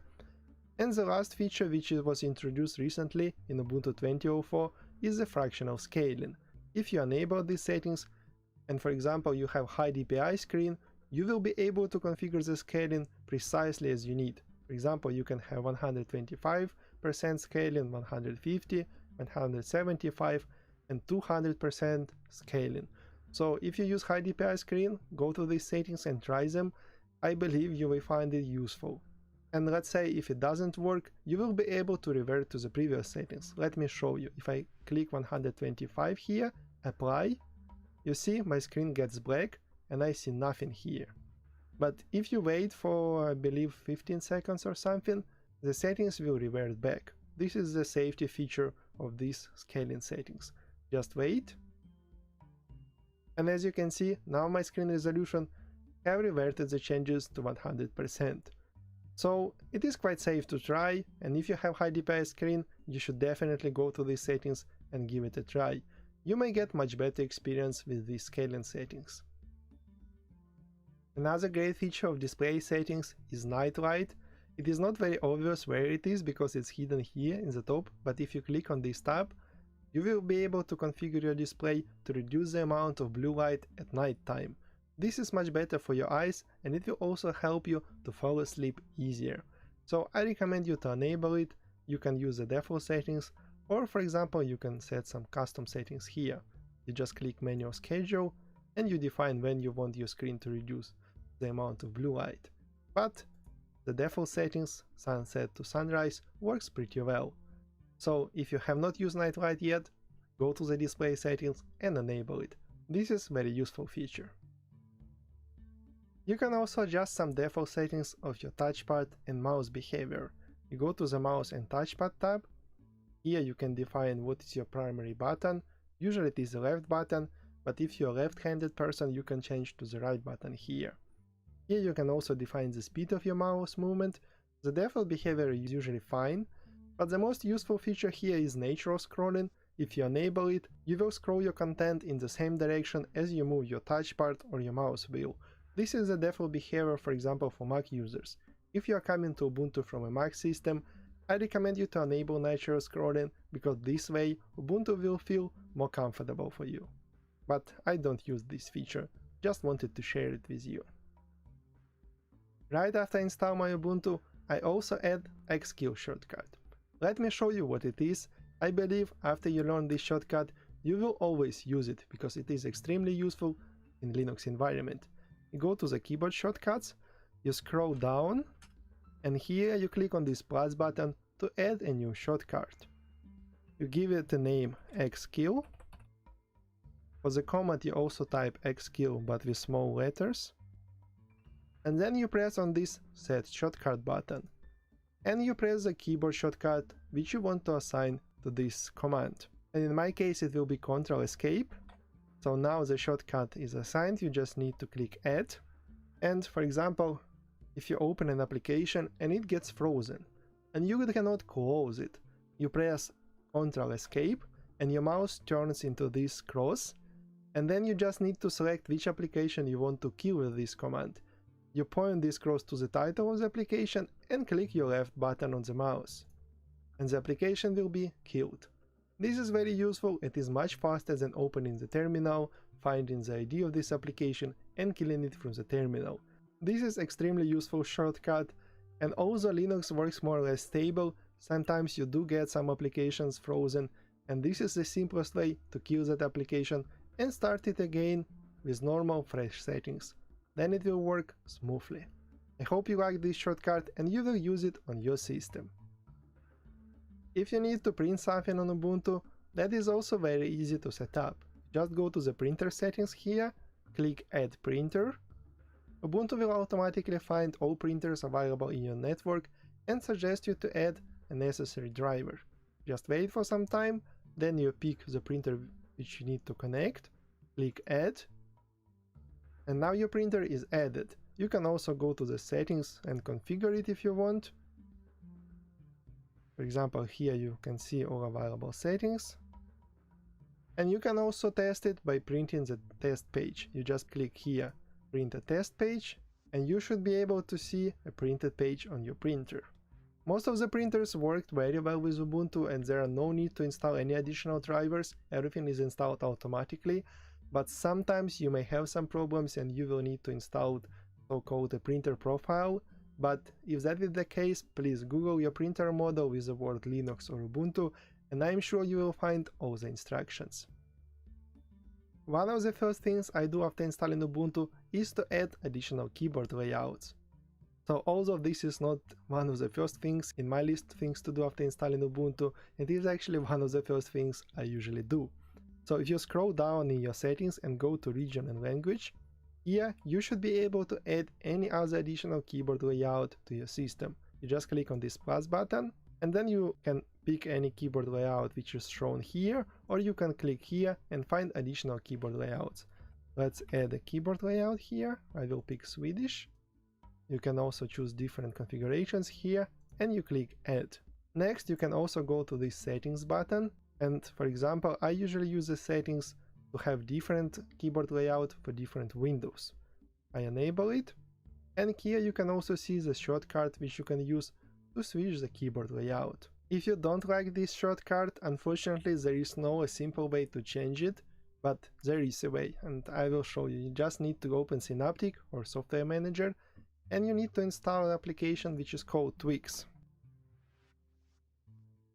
Mark it for installation, apply, then go to the menu, open Twix. Here you need to go to the mouse and keyboard, go to the additional layout options, and here you need to find the shortcut to change keyboard layout. And then you can pick any shortcut you like. For example, I usually use Alt-Ctrl shortcut to change my keyboard layout. Let's enable it. Now if I press Alt-Ctrl, my keyboard layout changes here, as you can see. I don't know why this shortcut is not possible to find among keyboard shortcuts here in Ubuntu settings, and you need to install Twix to enable it. But this is how it is. After you have installed Ubuntu, you can also add your user image. It's a small touch, but it makes your system a little bit nicer. You go to Users, and here you just need to click on this image and pick any suggested image. You can also of course take a new picture or select a custom image. For example, I will select my LU image here, select it. Now my system looks a little bit nicer and personal because I have my image here. It is usually visible here on your screen lock and also in some other places. Here you have also some other settings. For example, now you can also enable fingerprint login if you have a fingerprint reader on your laptop. You can also change your password here and also check your account activity. If you need to create several users, you can also add these users here. You just need to unlock these settings with your administrative password and click Add a user. Then you type the full name of the username. You can also set the password here, and you can also make this new user administrator, but I recommend you to keep it as a standard user. This is how you configure users in your Ubuntu. We are almost done with Ubuntu settings. We just need to configure the default application and date and time. So let's go to the default applications. Here Ubuntu has some default applications pre-configured, and you can change these settings if you have some other preferences.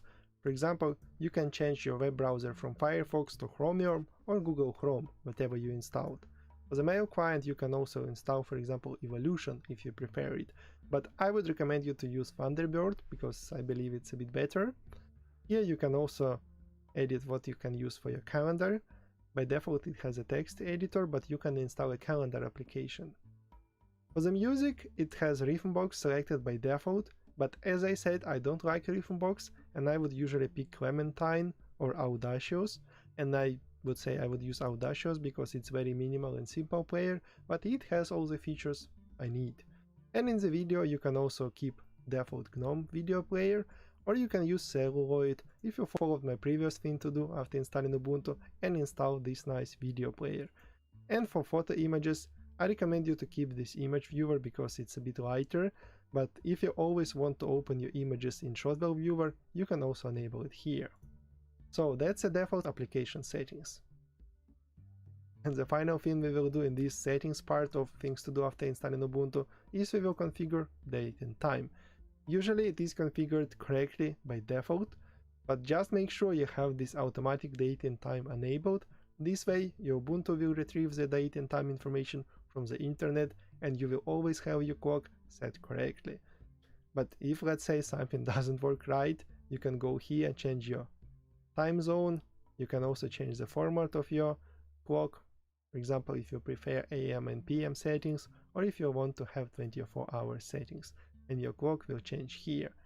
And of course here you can go and pick the time zone, whatever you need. You can also search for it here. So I just wanted to show you these settings because maybe some new users are not aware of them, but for some of you of course it may be trivial. But the next things after installing Ubuntu will be more interesting, and I believe some of them will be very new to you.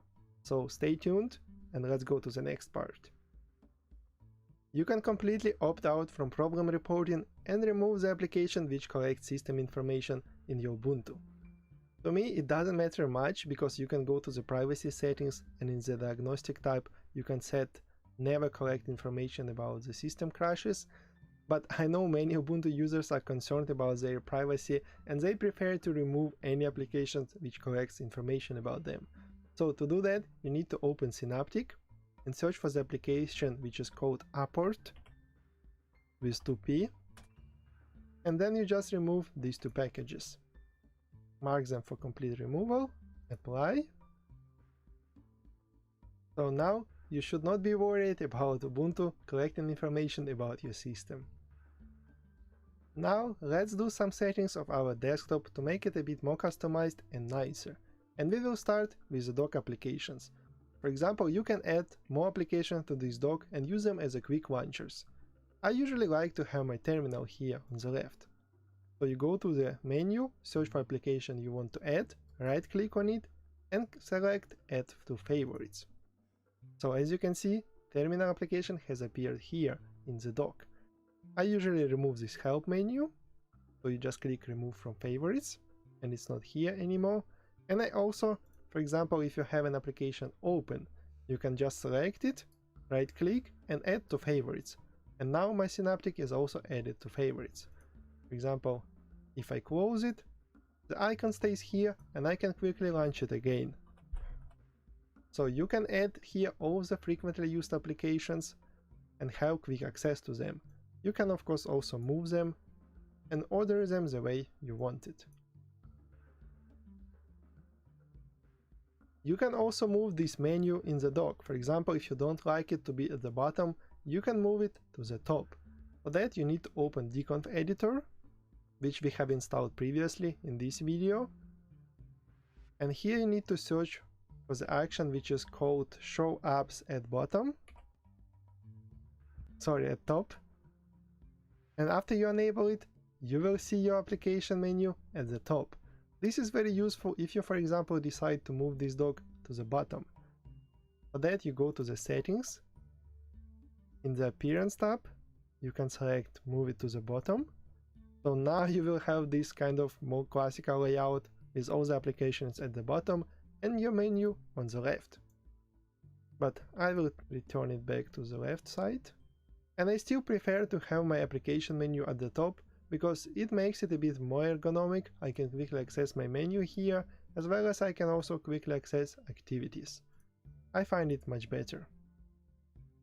If you would like to customize your Ubuntu desktop, you would need to enable GNOME extensions, because this is one of the easiest way to customize your desktop. And to enable them, you need to open Synaptic and search for the package which is called Chrome GNOME Shell. Install it. Next you open Firefox and go to the website which is called GNOME Extensions.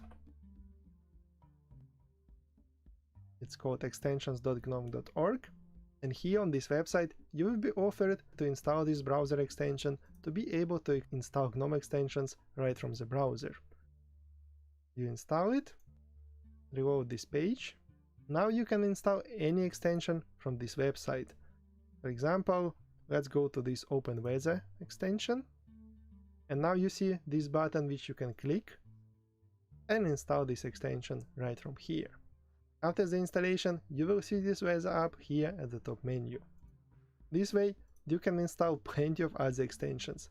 So as you can see, there are many pages where you can choose different extensions. Just be careful and install only the extensions which you need, because if you install too many of them, there might be some conflicts between extensions and it will make your system slow or even unusable. So be very careful. And if you are going to use many extensions, the easiest way to manage all these extensions is to install the app which is called Extensions. You go to Synaptic, or you can go of course to the software manager and search for the package which is called GNOME Shell Extensions and install it. Now if you find it in your menu, and here you will be able to manage your extensions. For example, we have installed this weather app, you can disable it from here, and then you can enable it again. Another way to do that is also to go to this website and find the extensions which you have installed on your system, for example Open Weather, and disable it here. As you can see, it does the same effect, but it is more complicated because you need to do these extra steps. Here in this Extensions app, you can manage everything in one place. And of course, if you use GNOME desktop environment as we do in Ubuntu, you need to install GNOME Tweaks, because it gives you many additional settings which are not available by default. We have installed Tweaks previously when we configured shortcuts to change keyboard layout, but if you have not done that step, you can go to Synaptic and search for the application GNOME Tweaks and install it from here, just mark it for installation. But we have done that already, so I will open it and just show you some of its settings. For example, here you can change different themes, which we will do in the next step. You can manage your extensions here, you can adjust fonts. We have also done some keyboard shortcut settings for our layout here. You can see what startup applications you have. You can also adjust your status bar. There are many other settings. For example, if you don't like having these close and maximize minimize buttons on the right, you can move them to the left. You go to window title bars and click left here. So now the buttons will be on the left, but I will keep them on the right. So just go through all these settings and I'm sure you will find something what you would like to change in your system. Tweaks application is very useful and we will use it in a couple of times in the next things to do after installing Ubuntu in this video. So stay tuned. Now let's install some custom themes in our Ubuntu. I have showed you previously that you can change Ubuntu themes in this Appearance tab in your settings, but here you have choice only between 3 different themes, and you cannot change the icon sets, but you still can do all these settings with Ubuntu Tweaks. For example, if we go to Tweaks, in the Appearance tab, you will see that you can change application style, cursor style, icon style, desktop shell theme, and even the sound style. But if you go to this icon, you will see that you need to install Shell User Theme extension to be able to change these settings. So let's do that. You can do it through the software manager or even from this website. You go to Extensions, you will see this user theme is at the top, and you just need to install it. So after it is installed, let's restart Tweaks. So everything is fine here, and now we can start installing additional Ubuntu themes. You go to the website gnomelook.org, and here you can pick any theme you like. You have different choices here between cursor themes, GTK free themes, and icon themes. So let's start with icons. Here, if you scroll a little down, you will see some of the most popular icons here, and let's try this Tela icon theme. You go to the files, And here you can download these icons and install them manually, or you can also enable this automatic installation. If you click on this icon, you will see the instructions you need to follow to enable this feature. So let's try to do that. We will copy this command, open the terminal, paste it, enter your password, yes. After you have installed the dependencies, you also need to install this application which will do automatic installation from gnomelook.org. You click on this link, go to this Files tab, and here you need to download the dept package. Download it, choose Save File, go to your file manager, Downloads folder, right click here, and then choose Open with Software Install, and install it. If you have problems installing this application through the software manager, you can go here and you will see the command you can use to install it. You just type the sudo dpkg with option I, and then downloads and the name of this package, and you do it in the terminal. But I decided to show you a bit user-friendlier way with the software manager. So the OCS URL is installed, so now we should be able to install these themes right from this website. Let's choose this top theme, for example. We will click install, install again. You select this application we have just installed, open link. Yes, we want to install it. Okay, now the icons theme is installed automatically, and we just need to open Twix and enable it. Twix, appearance, icons, and here we have Terra icon theme. And here how it looks. The icons are a little different, as you can see. And you can also go to the menu and see that all other icons also have been changed. This way you can install different icon themes on your Ubuntu, but you can also try to install cursor themes and shell themes. Let's try, for example, GNOME Shell theme. You click here GNOME Shell themes. Let's see what is popular today. Well, let's go for this flat remix theme. We click on Files. Here you have different versions of this theme, but usually the one which is at the top is the one which you need. Let's install it. Again, we open it with OCS URL. Okay. So now the theme has been installed into the folder .themes. This is what I have showed in one of my previous videos on how to customize Ubuntu and how to do everything manually, but now you can of course install this OCS application and do this installation much faster and automatically. We open Twix, go to the shell choice, and here we can select Flat Remix Blue. And you see the theme has been changed here at the top. Well, I'm not sure I like this theme, but you can of course go here and try different other themes. There are many of them, as you can see here, and pick the one which you like. And just to make this video complete, let me also show you how to install a GTK theme. You select GTK3 here. Again, let's have a look what's popular. Let's go with a Nordic theme. Files, and we will install this Nordic Darker theme. Install. Do the same what we have done to all previous themes. Now you can go to Twix, you probably need to restart it. Appearance, applications, and here we have Nordic Darker theme. Yeah, it looks very nice, but I think I would change this Flat Remix to Yaru Dark theme. So this is how this theme looks on my Ubuntu. Of course it's probably not the best combo, but you can go here, install different themes and find the best combination for your taste. Now you should be able to configure your Ubuntu to look completely different from the default Ubuntu. Install and configure Firewall. Ubuntu is quite safe by default and you actually don't need to do that, but if you're a little more advanced user and you want to have extra security layer, you can install and enable Ubuntu Firewall. You go to Synaptic and you can search for graphical interface of uncomplicated firewall, which is called GUFW. This is the simplest firewall you can use, it's very easy to configure, and it has the essential settings for regular desktop user. Install it. After the installation, open it from the menu. Enter your password. And here it is, you just need to enable it.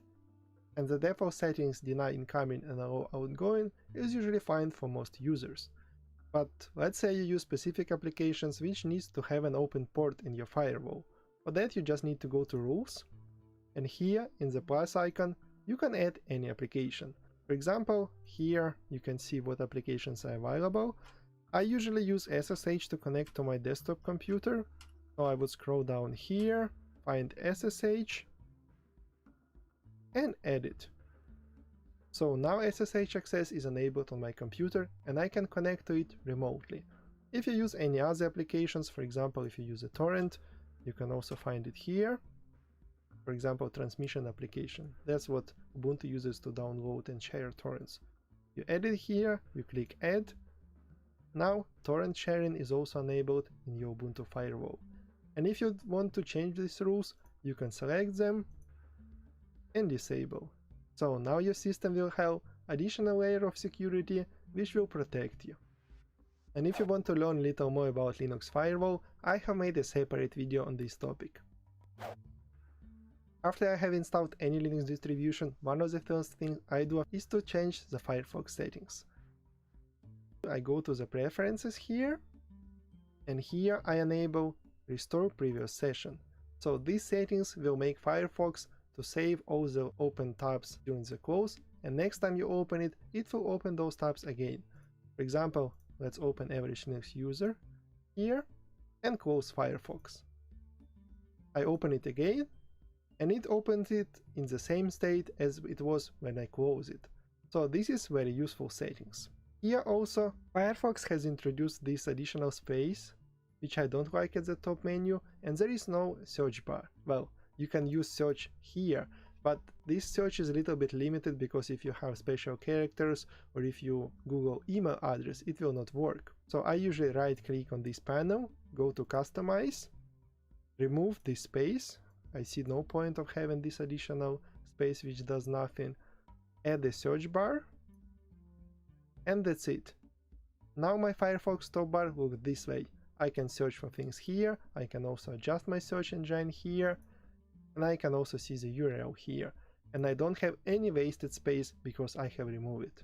If you use Firefox on several devices, you will also benefit from syncing your settings across all devices. This way you will be able to work on one computer and then continue your work on the other computer with the same tabs, for example, and the same history. You just need to go to the menu and click here, sign in to Firefox, enter your email, password. You can also save it if you want. Then you will receive email with a verification code which you need to enter here. Now your Firefox is connected across all devices. If you watch Netflix, you can also do that on Linux. Google Chrome and Chromium support playing Netflix by default, but if you want to play Netflix in Firefox, you need to enable it. You just need to go to the settings, scroll down, and here you just need to enable play DRM controlled content. This way your Firefox will be able to play Netflix videos. I would like to show you how to configure Thunderbird email client. I know some of you still use web browser to access your email, but give a try to Thunderbird. I'm sure you will like it and you may switch to it. It's very convenient, especially if you have several emails, you can access all of them in one place. So you just need to open Thunderbird, go to Preferences, Account Settings, and here you just need to add a mail account. You type your username, your email, and the password, continue. Usually Thunderbird defines all the settings automatically if you use some well-known services such as Gmail, Yahoo, but if you use some specific mail provider, you may also need to do the settings manually. You just need to click here Manual Config and adjust the settings. Then you run retest everything. If everything is fine, you click Done. If you're using Gmail, you may need to confirm your account again. You enter your email here, password. if you use two-factor authentication, you need to verify yourself, and then allow Thunderbird to access your Google account. Okay? So now you will see all your emails right here. The same way you can add even more accounts. Just go to the Preferences, Account Settings, and add another account here. This way you will be able to aggregate all your emails just here on the left panel and access different email accounts from one application. Moreover, you can also go to Thunderbird add-on settings, and here in extension you can install Lightning extension. Install it.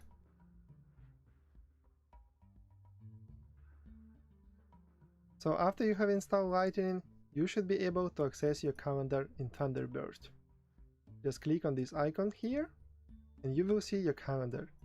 And you can create events here, which in my particular case will be synced to my Google account across all devices. So I find Thunderbird very powerful application, not only because you can aggregate different emails in one application, you can also have access to your calendars in this application. Now let me show you how you can change the look of your LibreOffice. The LibreOffice looks quite nice by default, but I don't really like these icons, so I prefer to change them. For that you need to go to Tools, Options, View, and here you can change the icon style. For example, you can change it to Breeze, Apply. This is how it looks. This is a Plasma 5 theme. You can also change it to Colibri. And I think Colibri looks quite nice, so I will keep this theme. There are some others, you can try them and see which one you like most. If you want to install even more LibreOffice icons, you can go to Synaptic, search for LibreOffice Style, and install some additional icons such as human icons, oxygen, which is a bit outdated, or this cipher icon. This one is actually quite good, let's install it. You need to restart Firefox. Then again you go to Tools, Options, View, Icon Style, and select this newly installed icon theme and apply it. This is how it looks now. Also, you can change the layout of LibreOffice. You just go to View menu,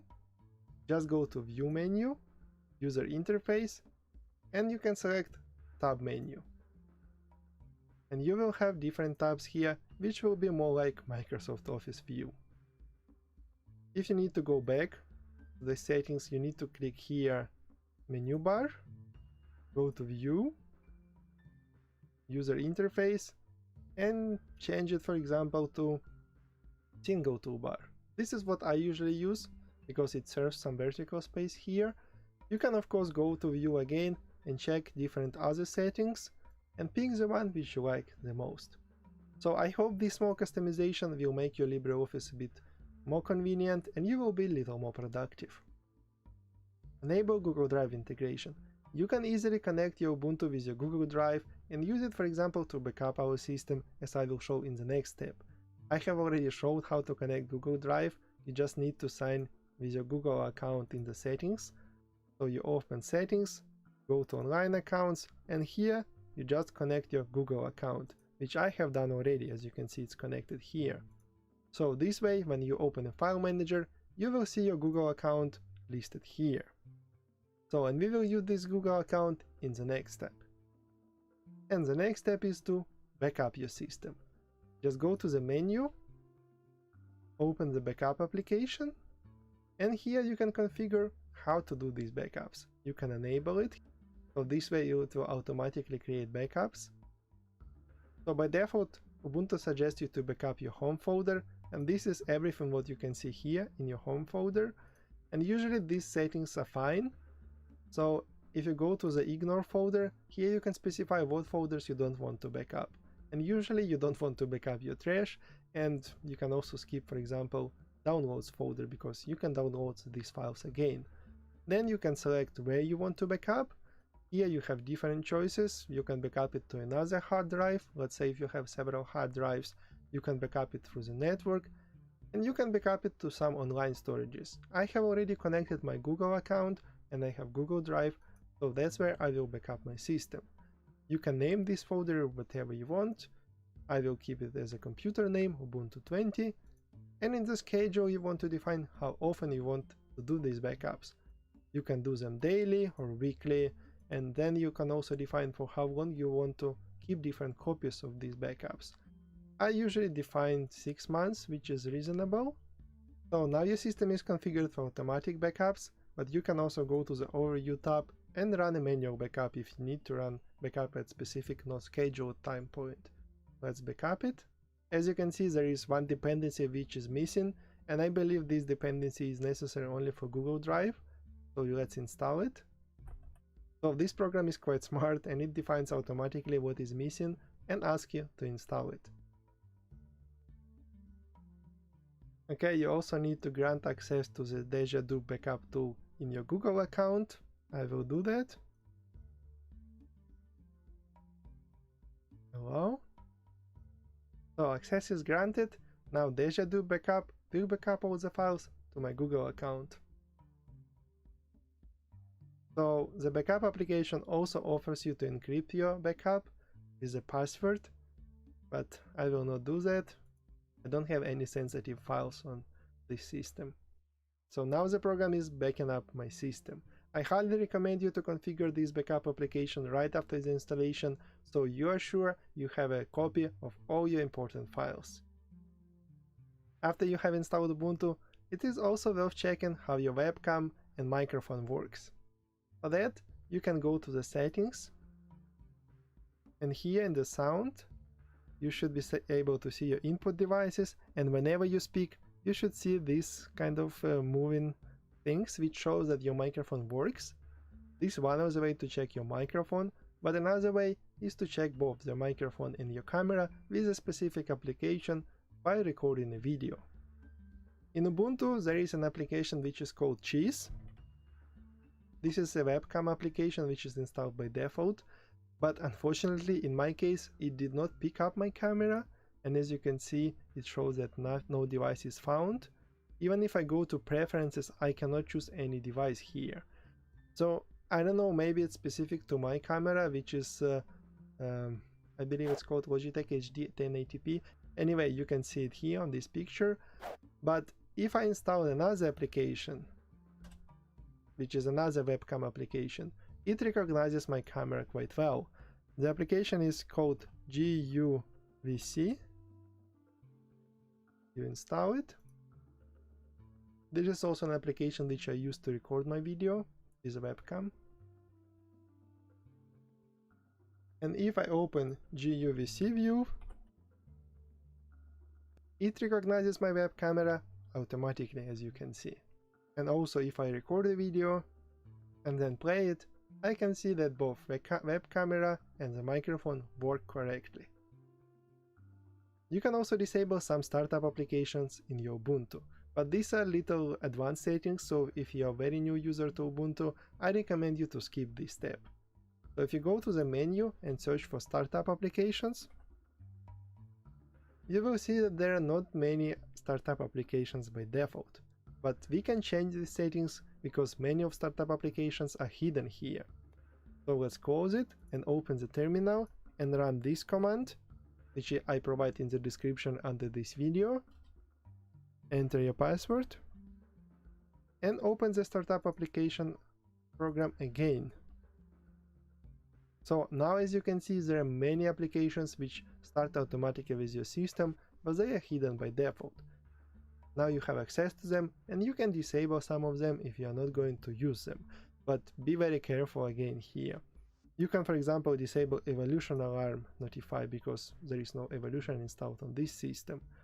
You can also scroll down and see what else you can disable, but again, just be very careful. For example, I disable Wacom plugin because I don't have a Wacom tablet. I also disable Orca screen reader because this is accessibility feature which I don't need. And I also disable welcome screen because I don't need welcome screen. So just go through all these settings and see what else you can disable. So this way you will make your system to start a little faster. Another advanced thing to do after installing Ubuntu 20.04 is to remove some of the default applications. Again, you need to be very careful here if you're a new user never remove any default applications. But if you're a little more advanced, you can clean your system a bit. For that, I usually open Synaptic, and here I go to the Install tab and scroll through all the programs which I installed on my system and see if I really need it. If you are not sure about some of the programs, keep it. It's better to keep it than remove it and break something. For example, I usually remove this BlueS application, which is Bluetooth application, because I don't have Bluetooth on my system. I can also remove this. I also remove all the games which are installed by default. It's difficult to find them here, but if you go to search and you, for example, search Sudoku, you can remove it from here. After you have selected all the programs you want to remove, click Apply and remove them. But again, be very careful, because you can break your system if you remove some key application on your system. Another advanced option which I would like to show you is how to list all the installed snap packages, and let's say you want to replace a snap package with a dept package. I have talked about snaps in my Ubuntu 20.04 review, which you can find in the description. So you open Terminal, let's make it full screen, and then you just type snap list, and you will see all the snap packages installed on your system. For example, here I have Audacity, which is installed as a snap package, but I would prefer to use a Debian version of this package. So to remove it, I type sudo snap remove Audacity. Removing the snap application takes some time, but there is one advantage to using a Debian version versus a snap version is Debian version starts a little faster, and it is lighter because it uses dependencies which are shared between different applications on your system, while a snap version is a kind of a container application which includes all the dependencies as a package. An advantage of this is that this application is a little more stable because it doesn't depend on other applications, but on the other hand it gets a little heavier and it runs a little slower. So after you have removed a snap version of an application, you can go to Ubuntu Software Center and search here for that application and make sure you have installed a Debian version. For example, for Audacity, you will see there are two different versions of these programs. If you click on the first one, you will see it has the source Ubuntu Focal Universe. But if you click on this one, you will see that the source is Snapcraft, which is a snap application. And if you prefer to have a Debian version, you need to select the one which is not snap version in the source and install it. Sometimes you may also have one application listed in Ubuntu Software Center and the version will be shown here, so just choose the right version from this menu here. And now if we list again our snap packages, you will see that Audacity is not there anymore. Based on your preferences, see what kind of apps you have installed as the snap packages, and maybe you actually would prefer to have a regular Debian package version instead of a snap version. I hope this tip was useful if you're a little more advanced user, but if you have no idea what I'm talking here, just ignore it and go to the next thing to do after installing Ubuntu 20.04. If you're using Android phone, you may also want to connect your Android phone to your Ubuntu system. And to do that, you need to install an extension which is called GS Connect. You go to the website GNOME Extensions and search for GS Connect.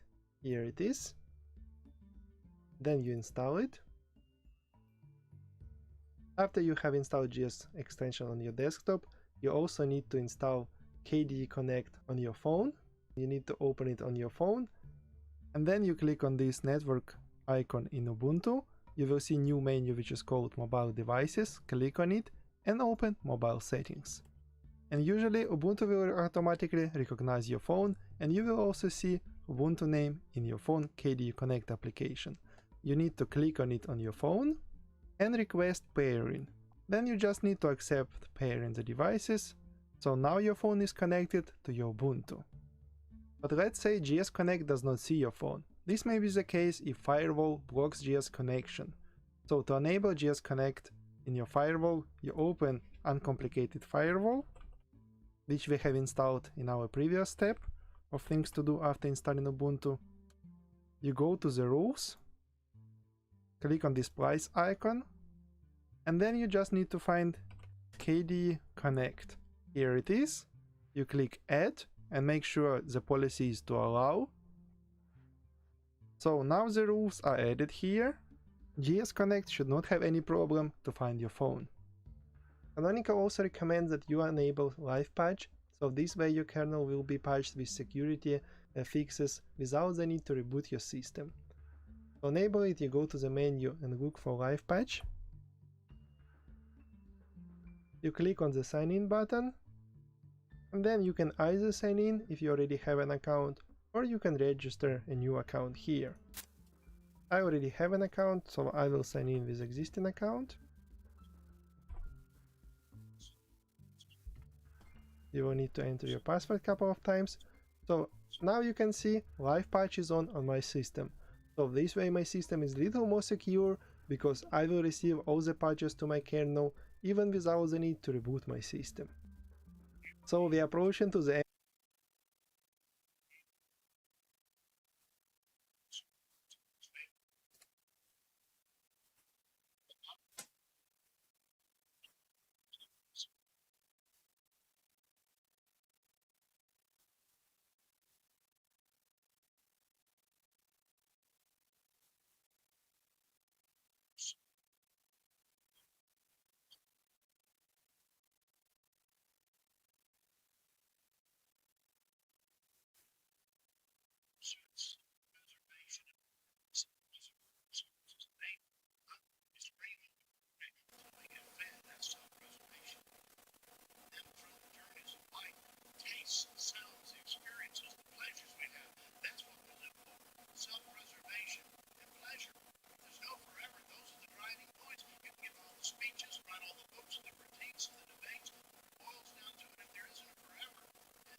sits down. That's all part of the salvation experience.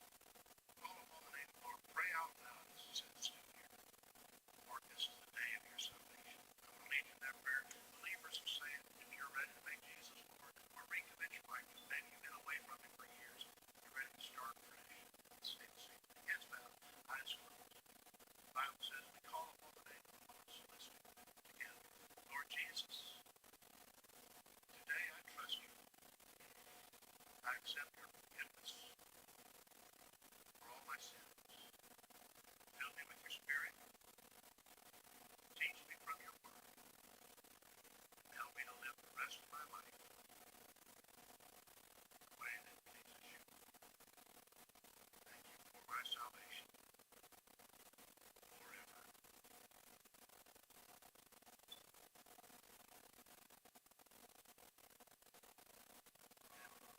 That was Kristen Sylvia. She leads. You lead Pure Sound or Ignite? Pure Sound. Ignite's our middle school choir. Pure Sound's the high school choir. Thank you, parents, for bringing them to practice and getting them involved. They did a super job leading us in worship. Thank you. It's amazing to hear them. And, you know, I sit back there like you during worship week after week, and sometimes I look at the choir and they look like me or older. And then we have weekends where the children come out, or the middle schoolers or the high schoolers, and you just go, yes, all generations. CBC is a multi-generational church. We don't care how old or young you are. If you're willing to serve Jesus and follow him, we're willing to let you. So thank you for being a part of it. Last week, we've been in a faith series this new year in January, and it's out of Hebrews 11 and 12 and 13. And the first message was faith is a journey, and Jesus is the author and finisher of that faith. So if you're a follower of Jesus Christ, you're on that faith journey. It's not a one-time thing, it's a steady thing. And then faith is a discipline. There are things you need to force yourself to do or make yourself do.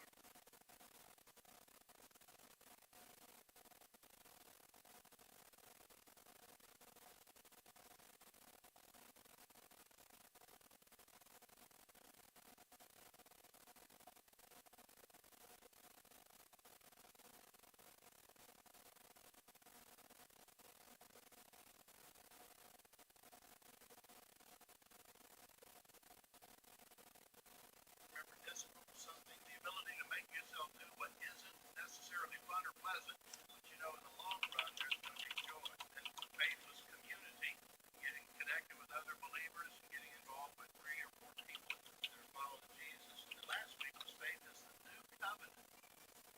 Christ, the Old Testament, the Old Covenant was through Moses, the law and sacrifice. The New Testament is mediated through Jesus Christ. And there was one sacrifice and he made it.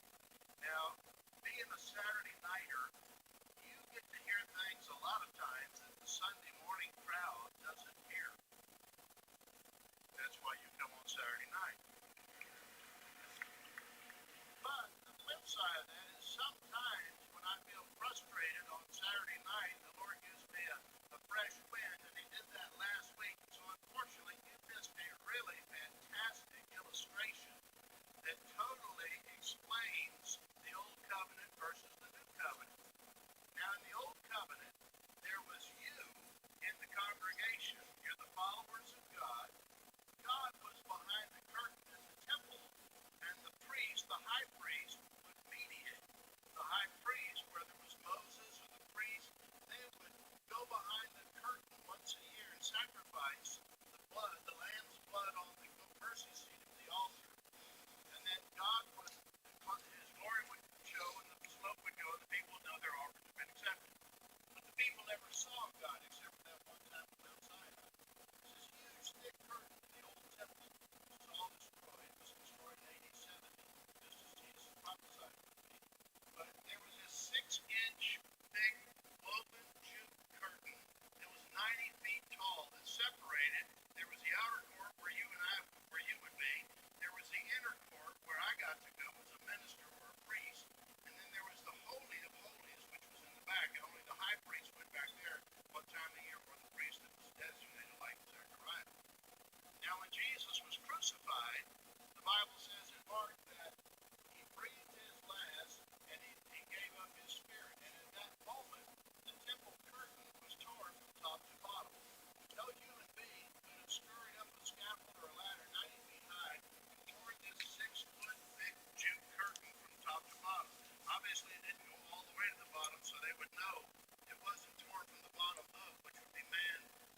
is to God.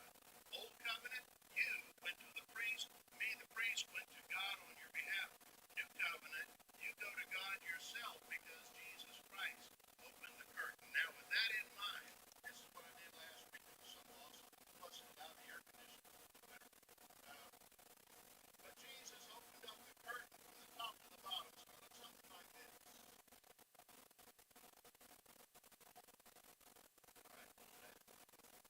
And that's the priests go into the temple. They're shocked because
Imagine the greedy people in the room give money away for a week.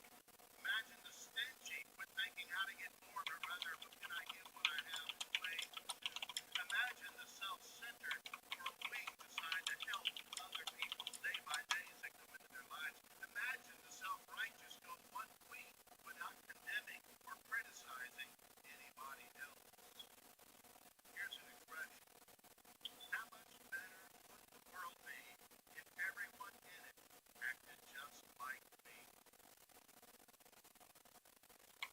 How much better would the world be if everyone in it acted just like me?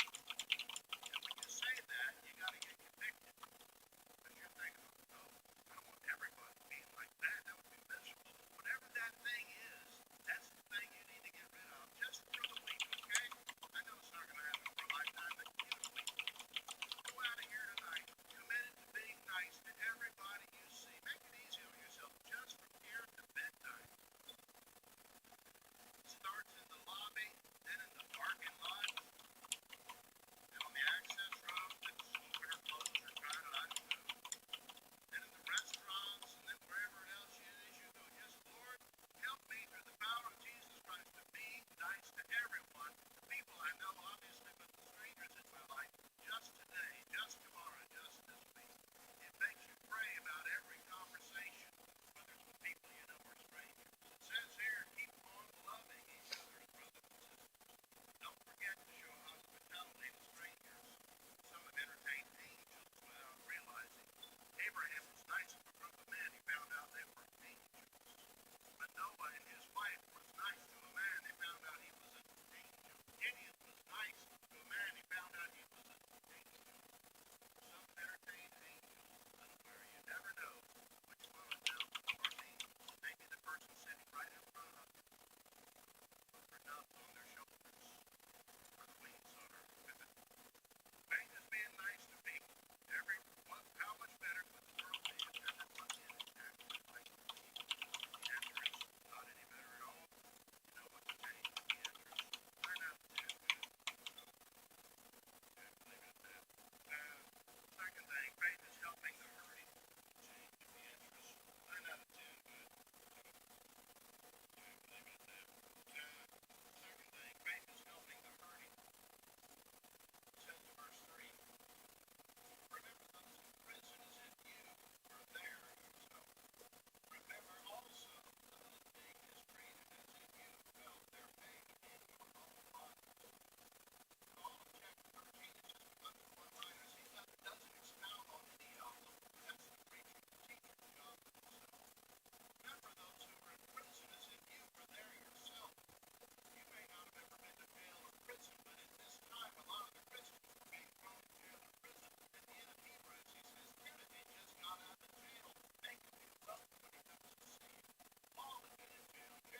times, fear not. So many different ways. Jesus comes along, and a bunch of times he says, don't worry about today. Don't worry about food, shelter, clothing. Fear not. He's walking on the water to his disciples. They're in a storm, fighting for their lives. He walks out on the water, and they see him, and they're scared to death, and he says, fear not. It's a reality of human life that you and I are going to be afraid of things in our lives. Because we're afraid of being alone, afraid of being in the dark, afraid of being rejected, afraid of death, afraid of public speaking. There's a zillion fears out there. But I'm going to give you today, personal, 5 verses of the 400 that I have really enjoyed. I've got the book in here, so if you got children, teach these to your children. All it takes is 1 or 2 to remind us that God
says Abraham departed as the Lord had instructed.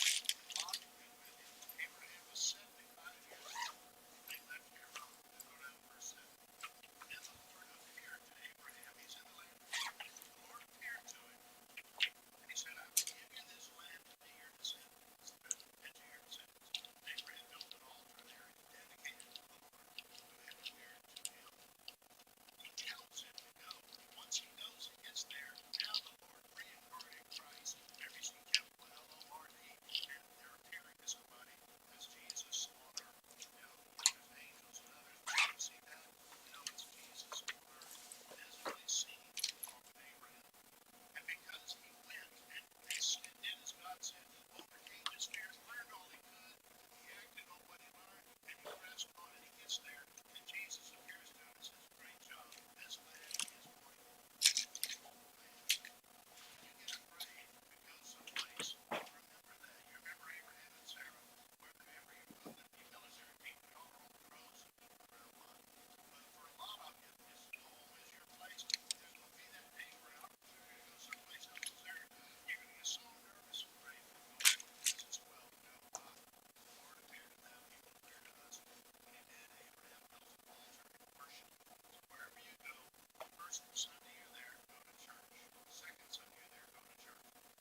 go back outside, bro.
0.